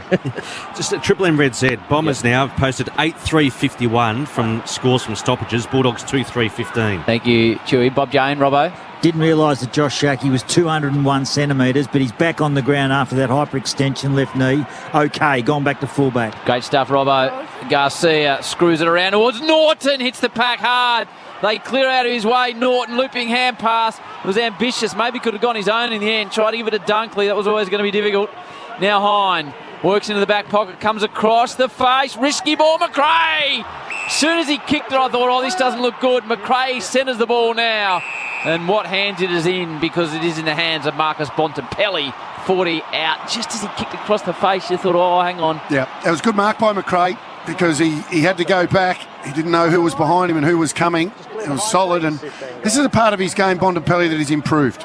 It was a weakness. He's got way, way better at this part. 64-58 in set shots. And they need it, so this is a big kick. Disposal number 26, Bontempelli, to bring them back. Starts right. I'm not sure it's got enough curve on it. The Bont misses. That's still 14 points. 56-70. Bombers up. 3:20 to go before the final break. Here's Nate Brown, Sunday afternoon style on the M's. Ridley does the kicking in, and he got it to Cutler in the back pocket. Cutler motioning towards. He's going to kick it long. There was no other option for him. Francis at the front of the pack, but it got over the back, and Shacky back out there, as Robbo said, 201 centimetres. He was surprised at that. What did you think he was, Robbo? Hunter, 55 to the top of the square. Where's Norton? Can't mark it. It was off the hands. Quick kick out of the pack to the Bulldogs, but rush behind. 2 for 1 behind the Dogs. 57, the Bombers, a 70, 13-point lead. Triple M IJ Liquor scoreboard. Choice Hotels around the grounds in the West. Chewy, the game we're going to after this, after a nice long wrap at the end of this. What's the score? Yeah, early in the first quarter, Dockers 1 straight, 6 Brisbane yet to score. Who'd you tip in that one, Duck? Tough one. I tipped Freo, I think. Okay. Yeah, me too. Yeah. Ridley's got it, back pocket. They're just struggling at the minute, Brisbane. They got to belting from the Hawks last week. Well, they got close in the end, but they were 50-odd down at three-quarter time, weren't they? Now Bailey Williams snaps it forward. Clean bowls everybody, including Garcia. Bruce in the van. Kick the goal. Josh, oh, he's missed again. Oh, come on, Brucey. Heavens above. He could have 5 or 6. That was a snapping ball, and you already had it in the book, Nathan. He slammed it into the post, Brucey. They've got some unusual hairstyles, haven't they, with Brucey and Smith and Norton. They do. I love the mullet, or the top knot. Yeah. So Redmond into the kicking in. Disappointing miss, though. Brilliant Seabar Supers from Duck, and Merritt under enormous pressure, tackle to the ground, will have a ball up. That's his third miss on his right foot from a very similar spot. That one was the most gettable of the lot, and the last 2 that he has missed as well. Very, very gettable. So he would have been up to 5, which is half as many kicked against the Kangaroos earlier on in the year. Of them less than 10 metres out. Ball bobbling around. It's 1 to win. It's a 50-51. Bailey Dale tried to step through. He shrugged the tackle and now went to the top of the square. Umpire called touch play on, so no mark. They'll have a ball up. 15 metres out from the Bulldogs' goal. Tim, straight back. Look at the Harvey Norman replay screen. He'd be disappointed with that one, Big Brucey. But he'll come again. The big man from Canberra. Liberatore, Bontempelli. Tried to get it out to Hunter. Redmond was aware and awake. I like watching him play too. Speed off half back. Cutler. Only as far as Johannesson. Rides a bump. Does that perfectly to drop the ball into the hands of Treloar. Didn't have to break stride. Adam, too far out to score. Brownie, 52. Yeah, but he can gain a couple of metres by running around to the right. Yep. As we know. So he's only got to run straight towards Stringer. Yep. When he gets, that sort of 2.5 metres away, veer right, and he doesn't have to kick it as far, obviously. What's he had, Chew? 15 touches and kicked a goal. Looking for a second. In fact, he didn't. He just sort of went straight at the man on the mark, and as a result, won't quite get the legs. English! Big Tim stands up in the pack, takes a strong mark. Be interested to see how he kicks this one, Daisy. You thinking check side? Well, it's an easy kick if you can kick on your left. Okay. It's a hard kick. It's a harder kick if he's going the check side. Oh, he's going on his left, Duck. Big Timmy. Oh, hits the post as well. Another behind. The Dogs wasting opportunities from very gettable positions. 59-70 they trail to the Bombers. 42 to go. That's seconds before three-quarter time. 4 posters, Ash. I've got 5. So the Bulldogs will kick the last 4 behinds of the game. It's an 11-point margin. Ball out of bounds at half forward for the Dogs. Well, they've had their opportunities in the last 6 or 7 minutes, haven't they, the Dogs? Looks like a tall version of Bill Clinton does, Tim English. Yeah, I'm with you on that. I quite like that. What do you reckon, Daze? Yeah, I'll go with you. Yeah. You're wearing a Sunday's hat today, Daze, in honour of the day. So the ball down towards half forward. 26 seconds to go before half time, and there's a man out there who's lost his boot. Here's an unusual setup to what he wears, Days. He's got tracksuit pants pulled up to his knees. He's got a 1980s parachute jacket on and a Sunday's hat. Yep, a nice little tequila company doing some good work with me there, Howie. Oh, Sundays. Sponsorship situation. Yeah, ambassadorial. Certainly wouldn't be lost in the... in the wet. Yeah, I'll get there. Hunter. Just ran out of steam there, Nate. I did. I just had a second thought of it. Now Parrish. Last moments of the quarter. Over the top. Opportunity. Dropped by Guelphy. fumbled at the last minute. Could have been a big goal, but it's an 11-point lead to the Bombers. They did that quarter nicely, 11-4-70. 8-11-59 the Dogs. We've got a quarter to go here at Marvel for McDonald's Ream Hot Water. Triple M rocks footy. That quarter for IGA Liquor. Proudly local, proudly independent. For Macca's 50th birthday, Triple M rocks footy. the Mac family has arrived at Macca's. Get a free limited edition glass with every medium or large Mac family meal. Robot Building Supplies, now delivering contact-free. Visit robotbuildingsupplies.com.au. It's better than good. Triple M rocks footy on Melbourne's 105.1. Hi, it's Marty Sheargold from Triple M's Marty Sheargold Show, and right now, Triple M rocks football, and I'm back Monday morning from 6. I think I saw some AFL footballers at the gym I was at. You did? Walking around in my Speedos, with those guys hovering around me. I thought, no way, guys. Do you think they felt bad about themselves? I think they looked at me and probably thought, wow, he's at the start of his journey. Triple M's Marty Sheargold Show. Weekdays from 6. Or hear it anytime on the new Listener app. Great deals on Intel-powered laptops now at Harvey Norman.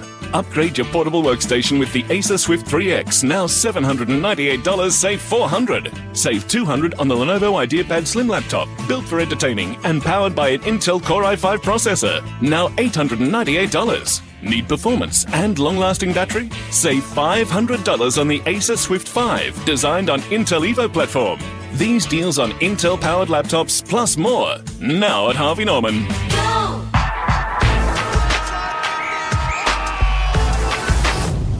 Chances are you've already heard a sports gambling ad today. Maybe there's even one coming up. It's enough to make you think everyone's doing it. And that's what you're expected to think. It's just not true. That's why every AFL team in Victoria and over 400 local clubs have joined us in saying no to sports gambling sponsorship. So what are you waiting for? Join the club. ilovethegame.vic.gov.au. Need a soothing voice to fall asleep to? How about unwinding to the calming voice of Sir David Attenborough, telling you about his favourite animals? What would you like to be, people sometimes say, if you came back to Earth as an animal? A sloth, I say. The BBC audio series David Attenborough's Life Stories is now on Listener. Download the app and listen for free. Listener. Australia's newest streaming service, Paramount Plus, arrives Wednesday. This is a mountain of movies, drama and family entertainment. Incredible! This is Paramount Plus, and this is our radio ad. If you've got a parent or a grandparent whose health concerns you, it could be time to encourage them to get their liver checked. It may help them live a bit longer for your family and live a healthier life overall. It's a sad fact 1 in 4 Victorians have fatty liver disease, and it's the fastest growing cause of cancer death. So speak to them about their liver health. For more advice, visit liverwell.org.au. You can't go past the IGA Big Deal Sale for great specials right across the store. Like Continental Cuppa Soup, 2-serve selected varieties, only $1.05 each. That's half price. Now at your local IGA. Offer ends August 10. Participating stores only. Robot Building Supplies, now delivering contact-free. Visit robotbuildingsupplies.com.au. It's better than good. Triple M rocks footy on Melbourne's 105.1.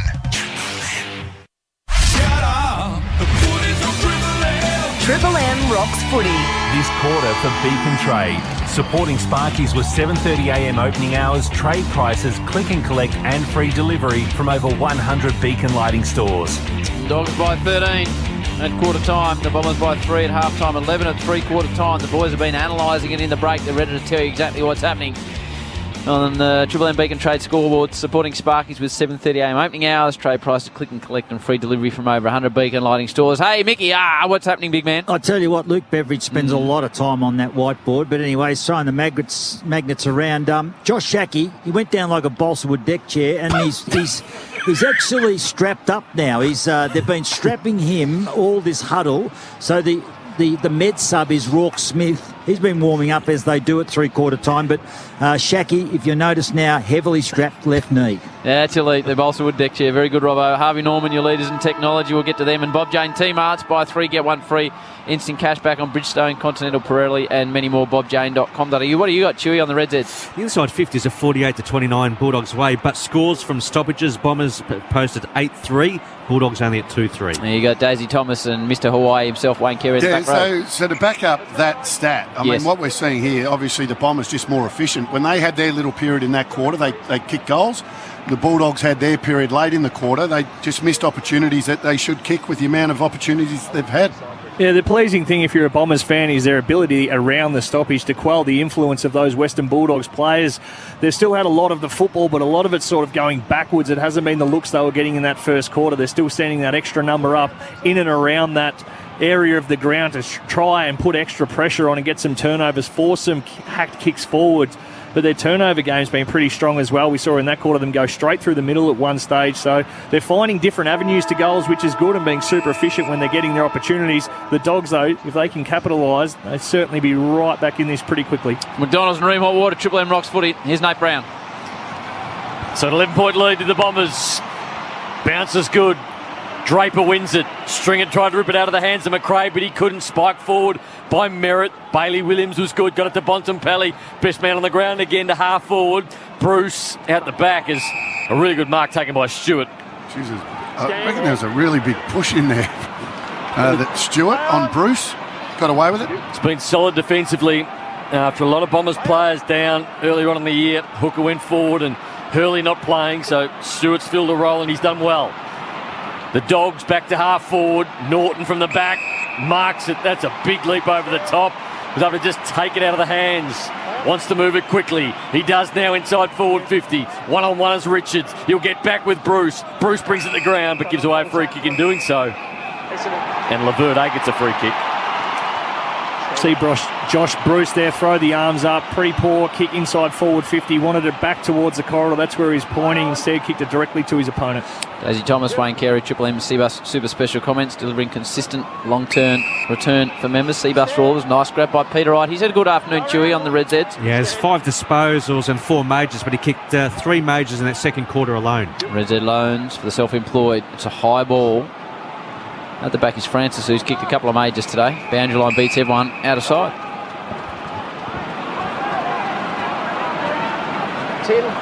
Who's winning the hit-out battle today, Ash, on Triple M Red Z lending stats? Draper. He's had 33 hit-outs to English 21 advantage, 10-8 Draper's way. He looks like a plumber. Ream Hot Water, ask your plumber to install a ream. Steady, hot and strong. Parrish has been good. Redmond couldn't control it, but just wanted to punch it forward and right. He's kicked 4 already, right. This is for number 5. Well, the defenders duck. They're just putting no body work into him whatsoever, and it's just become an athletic contest forward of the footy. He's first to respond. It was just a hack kick there on the Harvey Norman replay, but he was first to respond, and he doesn't have to do anything except go upwards because he does have the height advantage on Shaki. Shaki not a known defender, although he has been down there for the past month or so. But he's got to put some body in, try and disrupt where Peter Wright wants to go. This for a handful. 5 and a PB to Wright. Normally a good kick, and that is no exception. Goal to Wright, his 5th.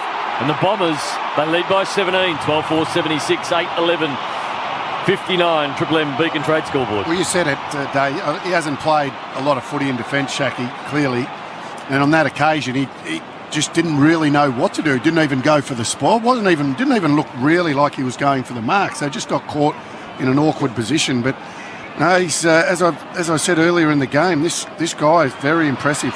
He's certainly improved a lot, but when you get it all on your own terms, there's no disruption to where you're leading. Means you don't have any disruption in the timing of when you present back up at the footy. It makes it a hell of a lot easier. And that occasion they had the help too. Easton Wood was dropping back in the hole, so he just had to take the dangerous side that Easton Wood wasn't. When the ball came forward, just apply some sort of body contact so he couldn't run and jump at it. Did neither. Took the mark as a result. He lacks physicality, Shaki, and that's the reason why he didn't make it as a forward. Around the grounds, Chewy? Around the grounds, Brisbane by 7 points over the Dockers halfway into the first. We'll go to that game directly after this with Lockie Reid. Free kick to the Dogs for holding. Tommy Atkinson, Andrew Embley, Xavier Ellis, Tanya Armstrong, and the beast, Mark Cometti. Oh, he's copped one in the chin, I reckon. Easton Wood. Yeah, he might have been He'll come off with the blood rule. Unusual place to be bleeding, Ducky, unless he got cut there. Robbo Bring us right across that. Whether it's the lip, there's blood coming everywhere. Robbo will be excited. What's happened there? He's got the elbow from straight in the Bailey Williams. Yeah. On the Harvey Norman, leaders in technology with a huge range of laptops to suit any budget. Shop online with contactless click and collect available. What are you saying, Robbo? Well, I've seen him coming towards me and he's holding his mouth, so I wouldn't be surprised if he runs straight up the race here. Lost a lot of blood. Tough bloke too, Easton Wood. So doctor's having a look at him, blood rule. It's fascinating how many players don't wear mouthguards. So, Robbo, if you can see if he rips a mouthguard out or not, because if he doesn't, that'll be teeth straight through the lip. Why don't they? I've noticed this myself. A young bloke was asking me, is it because it's a bit harder to breathe? It is, but I think everyone should. Absolutely. Shock Doctor do an amazing little mouthguard. I never liked the big chunky ones, a bit choky and a bit gaggy down the back of the throat, but there's a company called Shock Doctor that do these tiny little ones, and they're fantastic. Nice to hear. McRae, kids need to wear them. I was surprised in the Olympics at the skateboarding in some of the disciplines they didn't have helmets on. Unusual. Inside 50 ball over the back of Norton. Looks the back to Hine. He gets us only as far as Garcia. Spills out to Garcia again. Now Scott gets his hands on the footy. Easy to get those two wrong, but it was definitely Scott after getting one from Garcia. And now Easton Wood goes down with a bit of blood around his neck. Ball up, Draper won it, Merritt cleared it out of the pack, and the good thing was he cleared the 50. Coming in, Taylor Draper, been good, that's 50 metres against Tipperwoody. He's had a poor night, Tipperwoody's kicked one goal, but hasn't really been involved, and that is a 50-metre penalty, and have one to get back for the Dogs. So Dre, top of the goal square, runs in, and he'll kick an easy goal for the Dogs, his first of the night. Their ninth, 9-11-65. The Bombers 12-4-76. It's back to 11 points on the Beacon Trade scoreboard. Well, it took a 50-metre penalty for him to kick a set shot. They've now kicked 5 goals, 8 from set shots. The Bulldogs the Bombers have kicked 9 goals, 1. That's the difference in this game at the moment. That was a big goal. And as you said, undisciplined. Absolute gift that was, and a real coach killer that was. You've done all the hard work. You've got the first goal of the last term. You're getting a little bit of breathing space, and then just a little bit of ill discipline, frustration creeping in. Outman had 2 blokes against him there and just gave away as we see him come to the bench straight on the phone. I assume that will be a stern and quick conversation to be better. Yeah, Beacon Trade scoreboard back to 11 points. The way of the Dons, supporting Sparkies with 7:30am opening hours. Trade prices, click and collect and free delivery from over 100 Beacon Lighting stores. You get down there very often, Nate? Beacon Lighting? Once a week. Yep. I know you're big on your lights. Draper. English. Shield. High ball. Down towards right. He's already got an equal PB with 5. He'd love a 6th or 7th. Get his team home. Bailey Dale shrugs a tackle. Goes back to Bailey Williams. Nice bit of candy. Gets round Durham. Measures the ball to Trelaw. This is good from the Dogs. There's no one really on the 45, so he's going to have to continue down the wing to Smith, who's faded out of the game a little bit, Chew. Yeah, he's only 16 touches, Howie. Started the game really well. He finds Scott. Now, Big English is drifting forward. That's where they'll be going, into the pocket towards Big Timothy. Big Duke's out. And as Nate says, the Bill Clinton lookalike will line up from 30 on a 45er. And the good thing about that, he ran forward, puts Draper under pressure, then leads up like a forward. If you're going to go down there as a ruckman, you've got to play like a forward. You can't just be a big blonk and just stand there. Lead up to the kicker, he did it well. English from 30 to make it 2 in a row and bring the Dogs right back in this to under a goal. That's a fine kick. That is a fine kick from Timothy. He nails the goal. And all of a sudden it's back with a 5-point margin the way of the Dons. The Dogs have got the last 2 on the Triple M Beacon Trade scoreboard. For a big man who is a ruckman, he does have good forward craft, doesn't he? Even there, just the way he set Draper up, took him back to the goal, always looking back to the kicker just to see when he was set, so his time was always going to be good. And at the right moment, identified the space where it was, just looked at Draper, pushed off, took a nice step and hit back straight at that kicker. And a really easy kick to make in the end, just drifted it into the space, put the Big Dukes out. And that was a terrific set shot for goal. Concern for the Bombers, the Bulldogs have taken 19 marks inside their attacking 50. The AFL average is 12. Bombers have taken 9. Robbo, Bob, Jane T. Martin. Yeah, Brownie, I just watched the procedure on Easton Wood. He's back out in the ground, but he's actually stuck the bottom teeth right through the lip. Can't see a mouth guard, lost a lot of blood back out there. For McDonald's Ream Hot Water, Triple M Rocks footy. Dogs have got the last 2. 5-point ball game. Bombers in front. Stringer out of the middle. He does this really nicely inside forward 50. Really good kick too. And the mark by Waterman. Just a big, thick set unit. And he's a big kick, but he doesn't need to kick that far. He's heading in on the boundary, so this is going to take a little bit of delicacy. Well, I said before he was a beautiful kick, and then he let us down, but he is. I had a text saying that his dad took Mark of the Year on me one year. I don't remember it. Is that right? Yeah, 93 elimination final, I think, Duck at Waverley. Yeah. Thanks for that. You went first. I was there. Even the marks taken on you are the best, though. You would have been the best stepladder of all time. I helped him up. Waterman, left foot. Umpire goes one way, then the other, but he kicked a goal. As Duck said, he's a good kick of the footy, and he doesn't let him down. The Bombers answer, 11 points back in front, 82 plays 71, Beacon Trade scoreboard. It's funny how you can block certain things. I don't remember. But it's sort of coming back to me. Two-man centre clearances and goals from them, because the issue for the Dogs at the minute is they score, but it seems like as soon as it goes back to the centre, the Bombers take it away and get a really good look inside forward 50, mark it, kick a goal, or at least get it down there and trap it in. Tell you what it was from Waterman too, really good hands. Two-man really good hands. Put on, Daisy. 15 centre clearances for the Bombers, but they've kicked 5 goals too. Bulldogs 10 centre clearances for just the one major. Duck's ability to talk over people is also elite. There as being best firelighter, footballer, boogie boarder. What else does he do? Step ladder. Sorry. Breather. Sorry, surfer. For McDonald's and Ream Hot Water, Triple M Rocks football. We've only got 2 more rounds of the Sunday, and Daisy, I think it's probably a good thing. Best tequila drinker. Yes. In Hawaii. That's right. Best shopping centre operator in Hawaii. Best fighter in shopping centres. And Darcy Parish wobbling a ball forward. Nice mark taken by the Guelph. Guelphy from 52. Best footballer ever. Wasn't Brownie for 1 year there, apparently. It's 10 weeks. Guelphy plays on. It's a squaring ball and a big hanger from behind from right. Gets a fist on it, brings it to the ground. Bontempelli left it for a teammate. That was Dunkley. Caleb Daniel. Looping ball now, Hunter takes a quick bounce, wants to take on Parish with a bit of zing. High footy, down the line, outnumbered and outweighted is Scott. And the Bombers now get a chance to load off half back, Nate. Pine wants to go back, he's got some players on and he does now. Back to Gleeson now, Duck. No that was 2005, you'll probably finish by then. I think you might have been on the run in the Gold Coast. No wonder how he does a good podcast. He's like Ellen, he's a good talker.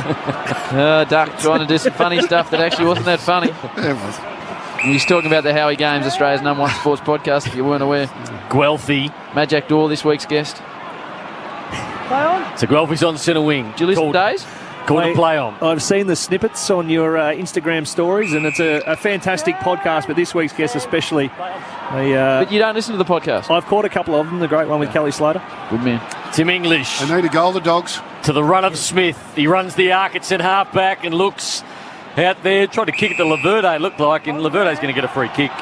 Just tried to bring it back to the footy. We've got a pretty good game here. So Laverde at half-back. This from you. If Ross isn't available next week, can I just come and sit in the back row and throw cheap shots? Yeah. This has been bloody entertaining. Yeah. It's, as I said, it's lucky there's only 2 weeks to go because it could get a bit ugly.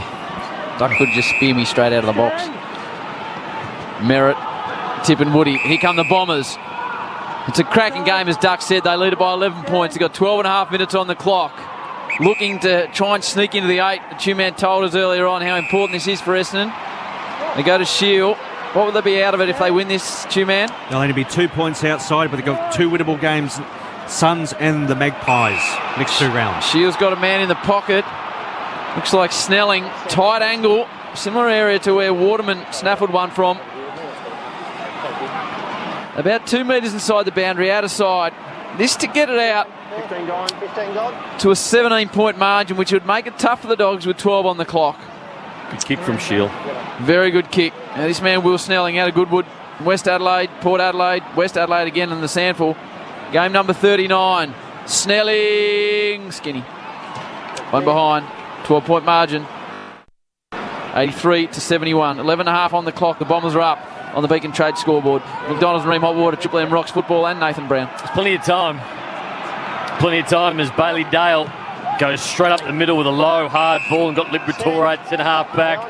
He turns around quickly and gets it moving into the middle of the ground, and Treloar, now the run of Bontempelli, almost run down. Left foot, shallow entry inside forward 50. Norton couldn't mark it. Richards laid a good tackle on Redman. He needs to get it out. The umpire said it was held to him. Come on. So ball up. Centre-half forward. The umpire puts his hand up. Here I am. Ball tapped down by Peter Wright. Dylan Sheila ground level picked it up. Liberatore got him. Point of the square. And we'll have a ball up.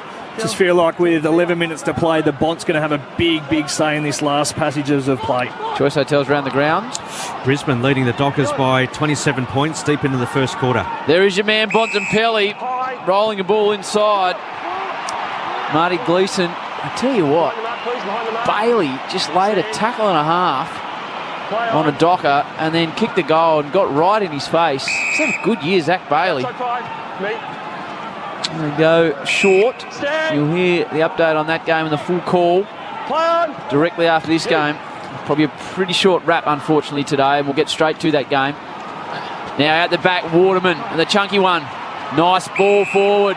This is a good build-up. Francis, he's got a couple. Tippenwoody wants it deep. He's outsized. It's a short little footy. Now to Peter Wright, who's got 5, and Big Pete's full of confidence. From 55, he's going to go back, Duck. He will go back, Howie. Duck's not paying attention, so I'll cover for him. Thank you. He will go back, and he's got the journey. I watched him earlier on in the season have a shot from a similar spot, and he put it through about half post high. So if he gets it well, distance won't be an issue. Again, Chew, if Wright kicks this, I want you to go off your chops, right? It'll be his 6th from a long way out. Peter Wright is going to take the kick of the match. Makes good contact. It travels. It's home. He's got it, Howie. An absolute ball burster. The crowd's gone wild. Unbelievable. There's the Chew man bringing it to the people. Wright's got 6, and the Bombers are now up by 3 goals. And that's a good shot for goals we've seen all day.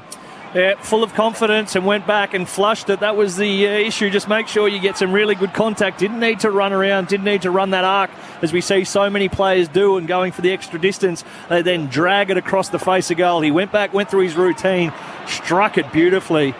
And I'll tell you what, Shoeman, that was nice. Did you call it a ball burster? He did. Ball burster. And he also said the crowd has gone wild. And he did all that while being in the ruck as well. So he wasn't even playing forward on this occasion. He just burned off English. And 55. Big kick that. Choice Hotels around the grounds. Brisbane leading the Dockers by 27 points nearing quarter time. So that makes it hard for the Dogs. 9.5 minutes. They trail by 3 goals. For McDonald's, Remote Water, Triple M Rocks footy. Bombers out of the middle again. Parrish. Handballed it wide. Durham. The ball went the other way. Went at. Enough time to go back and get it. And guess who's got it again? Peter Wright. This is for number 7. He'll kick it from pretty much the same distance, but almost directly in front. Well, he's doing it out of the ruck at the minute. He's head-to-head with Josh Bruce, who's playing that quasi-ruck role. He's obviously the key forward going in there to try and pinch hit, give English a spell to come back on with the last 8 or 9 minutes of this one. But in that time that he's been off, Peter Wright sensing the opportunity, working really hard forward, presenting well. This to go to a 4-goal lead for 7 goals for Peter Wright. 55 out. Big. Whoa! He's taken a flamethrower of the Dogs today. 7 for Peter Wright. And the Bombers are out by 24, 95 to 71 Beacon Trade scoreboard. You've posed the question a couple of times, how is this man not getting a game for the Gold Coast Suns? It's impossible to fathom. It really is, because, I mean, look at that kick. He made the distance easily then as well, didn't he? Beautiful set shot for such a big man and such good hands. And I know every week he doesn't always mark the footy as cleanly as what he is, but when he's on, he's on. He's just kicked 2 55-metre drop punt goals, Dave. And his confidence is growing by the week. And it's effortless too. He hasn't had to run around. He's gone back, put them through over the fence, and absolutely loving it. And again, getting it done from centre clearance, which is the Dogs' strength. They got the Bont in there, Treloar and McRae. But the issue at the minute is it's Josh Bruce in the ruck. Goal number 6 from a centre clearance for the Bombers. Peter Wright has 7 goals, and it is now a 4-goal margin to the Bombers, up over the Dogs. There's only 8:40 to go. Everything will need to go right for the Dogs, and they need to keep the ball away from Peter Wright, who is on fire. McRae, out of side, Richards. They need the immediate answer. They're not going to get it there. It was a wobbly old ball to Cutler. Got a fist on it. Extraordinary. Give me some numbers on Peter Wright for Red's Head. Just super efficient, Howie. 9 disposals, but he's taken 6 marks and he's kicked 7 goals straight. 7 goals straight for a Big Pete. Merritt down the line. Francis. Wright's leading back with the flight. Just get it to him. Stringer, does he see Wright inside? He's short. He's going to go himself. By hand. Smith, give it. Smith. Give it to Peter. Smith doesn't go that way. Still Peter Wright's in the scene. That's a shocker. Gee, a bloke's caught 7, Duck. What did you see? He should get dragged for that, Smith. Come on, Smitty. That he had a Joe the Goose handball over the top to Peter Wright, and he's done that on 3 or 4 occasions tonight. If I'm Ben Rutten, I'm having it because if they want to win finals and play finals in a game, okay, so they're going to win this one, Howie, but in an important game, it'll cost them the win. Yeah, that's the goals that the good sides, they walk it in, they Joe the Goose it the whole way to the goal line. It might not have been Wright that kicks it, but he gives it again. Not good enough as much as we want Peter Wright to fill his boots. Stewart looking for Wright. Went to ground level. The Dogs under pressure at the moment. They trail by 4 goals. Bailey Williams has got a player on the outside. He draws it to Garcia, almost got run down. Short ball finds Ugle-Hagan. Now what can he do? They've got players out, the Dogs. He needs to get it over a couple. An underground ball. McRae, handball, was knocked away. Couldn't get it towards Treloar. And a free kick's going to be picked out. And it's going to go to the Bombers. And everything going right for the Bombers in this last quarter. They've kicked 4 out of the 6 goals. Peter Wright has got 3 of them to go 7. And a free kick at Merritt. He's motioning to the bench, Wright, to saying, "Do you want me to come off?" And every Essendon person around is saying, "No, mate, stay out there." I reckon goals this year. So we had Josh Bruce against the Kangaroos, kicked 10. Then so today, Wright. I think Mackay and a couple of weeks ago, Larky kicked 7. Yeah. Kicked 7 majors, those 2 players, They're the big hauls this year. Thank you, Duck. Now down towards Peter Wright again. Sets himself. Big Pete comes at the pack. They're all out of his way. Falls to ground. He's cooked. He wants to get off, but the Bombers are saying, "No, Pete, stay out there. Drift forward." That's what he's doing now. Free kick to Snelling. Tries to get little balls cut off and across the line. So, Peter Wright has 7. It was the Dogs by 13 at quarter time, the Bombers 3 at the half, 11 at 3/4 time. They currently lead by 24 points, which is a game high lead. It is, Howie. And it was only 6:30 on the clock, mate. Your Dogs are in all sorts. So boundary throw in. Dunkley had a quiet game. Treloar tumbles the ball down to half forward. First man back there is Ridley. Runs the arc and turns around, got it to Gleeson. Gleeson hemmed in on the boundary line. Good smother across the boundary line. Ash, the ladder now. If the Dogs lose this, where are they positioned? They're obviously on top, but how does it stand at the moment? Yeah, so they are, but if Demons were to defeat the Eagles, Melbourne will be on top of the table. Bulldogs will slip through to 2nd. Wow, and Choice Hotels around the grounds, the Lions versus the Dockers. Yeah, Lions in control. It's quarter time, and it's Lions by 27 over Freo. Earlier on today, Hawthorn by 19 points over Collingwood. Okay, who's got the votes today? Yep, the Ducks handballed him to me, said through the microphone, "Get me involved." Okay, so the votes will come the way of Daisy. Peter Wright's got 7. Sure to feature somewhere. And we want to influence Daisy. He's his own man. He displayed numerous times when he was playing football. Hunter wants the inboard kick. There's nothing presenting. So he has to drop it down the line. Good mark in front by Ridley. Hasn't had a great deal to do today, Ridley. But he's played on Norton, who's only kicked 1 goal. So there's a win. Sure is. So Ridley has to move it on now. Drape up and right at the targets. Right, got this way to the front. The ball come out the back to Bailey Dale. Sold some candy and gave it to his other Bailey and Williams. Williams goes down a half forward. Jamari Ugle-Hagan to be the flyer. Can't mark it off ground level. Scott tracks it towards the boundary line. Hind pushes him out and he'll get a free kick. Scott on the boundary. 30 out. The Dogs badly need it. They need 4 goals, or even more than 4 goals. They need 4 plus. 5 minutes to go. So Scott No option other than to go for goal here. Looks like he's going to run around and try the left foot. Umpire realigns him. And he's standing exactly where he started. Scott, left foot, brings it back too far. Through for one behind. It's now a 23-point margin, so the Dogs need 4 goals in 4 minutes 50. Triple M Beacon Trade scoreboard. Round of upsets, Chewy. Certainly is. Giants obviously against Geelong, and the Suns against the Blues. Pies were probably favourite, you'd imagine, if the Hawks were there. And Saints over Sydney. Yeah, there you go. So it's out on the full in the end. Hine couldn't keep the ball in. Scott. High. Drop punt forward, Bruce. He's missed some extraordinary goals today. He won't miss this one, Big Joshy. Runs back off his mark, needs to kick it. They need to get straight back in the middle. He's got a couple, Big Josh. Could have had 4 or 5, maybe even 6. Mouthguard out, needs to get on with this. You don't want to rush it too much. He needs to kick it, Howard. Will kick it, Joshy Bruce. Does kick it. He's got 3. Just the slightest of glimmers at the end of a long tunnel for the Dogs. They trail by 17 points, 4:09 on the clock.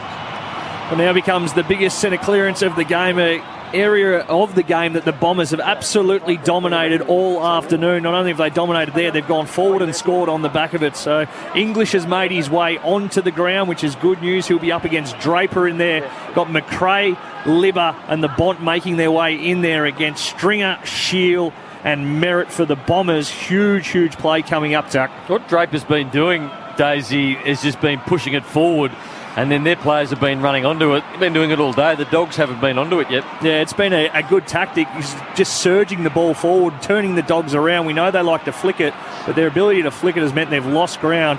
And if they do then hack it forward, it's not going as deep inside forward 50 as it was if they just kept it in close. 48 goals for the year for that man, Josh Bruce. McDonald's Room, Hot Water, Triple M Rocks footy, ball in the middle. Massive stoppage, free kick to go to the Dogs. McRae gets up, turns around, pumps it in pretty quickly. Josh Bruce fisted away by Stewart. Coming through was Richards, couldn't take it. Bontempelli wanted to charge. He dropped the football. Shield had him, going to get a free kick. Bontempelli held on too long. Shield can't believe it with his big chest. This is a massive kick. He had a big kick in that third term that he missed. This is a captain's goal, this one, as we have a look. I was holding the ball first. Yeah. He's probably a little lucky. So Bontempelli kicked 24 goals this year. It's been an extraordinary return. From set shots, though, he's 7 goals, 8. In the last 15 years, the only midfielders to have kicked more goals are Ablett and Martin, who have both won Brownlows in those years. 48, he's kicked 24, he's now kicked 25, and the Dogs have got a pulse. 84-95, 3 minutes 12 to go. Triple M Beacon Trade scoreboard, the Bombers lead by 11. Oh, what centre clearance, as we said, Daisy, and we were back. And the reason they won that centre clearance is because English actually won the tap. So Draper wasn't able to get that ball forward, and they're being proactive, just like the Bulldogs players are to English. And they just don't need to panic here, the Bombers. They just need to get their hands on the ball, keep it in close. We know we've been hitting it outside the bubble a lot all game, but their ability now to keep it in close, repeat stoppages is good for them. They're obviously the ones that don't need to score. So knocking any sort of time off the clock, 3 minutes to go, it can be chewed up pretty quickly. And given that Draper has been winning like those taps at times in here, you need a sweeper. You need someone to protect that space. Liberatore, English, Bontempelli and McRae, Shield, Draper, Parrish and Stringer, free kick Stringer. And that's exactly what happened. There was no sweeper. Just needs to hit targets here, I reckon, Stringer. You called that perfectly, Duck. He doesn't want the long bomb. Now he's going to have to go that way. Tries to get around. Liberatore nearly got him. Might work out. Redmond hacking ball forward. Gain to be won. Where's Peter Wright? He hits the pack late. Smith off the ground. One behind. So she's now definitely a 2-goal margin. We've got 2:45 to go. Caleb Daniel, he'll play on. You think Nathan just bang it down the middle? He really be tough to lose it here for the Bombers. 12 points. It's a handy point for them. Caleb Daniel to the outer side. Probably should have gone straight up the middle. Ed Richards' handball was good to Bontempelli. He's wrapped up by Redmond. Really good tackle by Redman. Oh, and he's been pinged. He's tackle. been pinged for a dangerous tackle. Bontempelli with a couple of lucky ones. Got up, gave the handball to Caleb Daniels, stepped inside, and a ball inside. Peter. Dangerous one. Big Peter Wright. He's kicked 7. He's won the game for them. Have a shot. And now he's going to save the game. This is for number 8. Well, he's got the distance after his last shot. He's going to have to kick this from the centre square. Inside the centre square, Duck. Regardless, he'll knock 30 seconds off the clock, which will be very, very cleverly done, even if you go back. He's a big man with a big leg and a big lever. This for number 8. This would be massive. Big Peter Wright. That's not going to be a goal. Out to the side, now to bounds of a boundary throw in. 1:44 on the clock. It's 2-goal margin. Everything would need to go right for the Dogs. Rutten looking a little bit edgy. Beveridge looking very concerned. Just need 30 seconds of possession here at this end of the ground. And Essendon with another upset. Peter Wright taps it down towards Stringer. Gives the don't argue. Stringer bends, wants to do something miraculous. Centering ball. Cordy, Tippenwoody, Francis in the goal square. Plays from everywhere. Treloar, Eastonwood. Rush behind. That kills him because it's out to 13 points now. They play on immediately. Bailey Dale from fullback. Tries to get it to Smith. The Bombers are home, I reckon. Parrish. You reckon? Short ball, not 15. Cox plays on. Takes a bounce. Unusually the big man. That was unusual. Coxie. Bailey Smith, but she's done here. The Bombers are going to win it. Yeah, it's a minute to go. Mucking around with it half back. The Dogs, they need to clear the area. They need 3 goals in less than a minute. Never been done before. And Draper takes the mark. Been good Draper today. Marks it on his chest. He'll just wind it down. And the Bombers, this is probably one of their best wins of the season. Handballs it back to Nick Hind. Nick Hind goes wide to Laverde. 42 seconds to go. 97 plays 84. The Bombers live. Chance to play finals football again. Daisy's got the Triple M MVP award for Mongrel Boots. Mongrel Boots, comfy boots built for long days on site. Ball. Centre wing, Bailey Smith. Tumbles the ball forward. Dunkley, Bailey Williams. Elected not to handball to the ruckman and then kicked it straight back to Laverde. The bounce will be interesting. It bounces away from him. Gives big Josh Bruce an opportunity. He's kicked 3 so far. Laverde to Nick Hind. Nick Hind goes long and clears the area. Peter Wright's kicked 7. But Eastonwood takes the mark. Dishes it off by hand. McRae with the last kick of the match. Siren time. The Bombers, led by Peter Wright. Big bag of 7. Get the job done over the Dogs in an upset by 13 points and keep their finals hopes alive. Cowboys who play this grand old game are always striving for glory and fame. See the Bombers fly up, up. The other teams they don't fear. They all try their best, but they can't get near as the Bombers fly. So it was the Dogs by 13. The story here. At quarter time, we'll get to that. Bombers by 3 at half, 11 at 3/4 time. In the end, 13-point winners, the Bombers. Josh Bruce is holding a left knee, looks in all sorts of trouble. Let's hear a tiny bit of Peter Wright because we've got other commitments. Yeah, I think it was really strong 4 quarters. I think we've played some good footy in recent weeks, but not for long enough. And today we stuck to our plans, moved the ball off the line really well, and the boys inside were really strong in the contest. So happy. A career high, 7 goals for you, just playing with so much confidence out here today. You've got to be happy with that, don't you? Yeah, it was one of those days. I think everything kind of fell my way a little bit, especially late. So you take those when it happens, but I think the product of our ball movement, we came in with a clear plan to move it off the line, and we did that really well today. Well done to Big Peachy. Josh Bruce is really, really ginger. His head is in his hands. He looks really concerned. We'll keep an eye on that. Mac families arrived at Macca's. Get a free limited edition glass with every medium or large McFamily meal. I reckon he's got a hand on a knee as he... Nice to see a couple of Bombers players down there showing real concern. Mason Redmond, one of them. Jake Stringer is in there.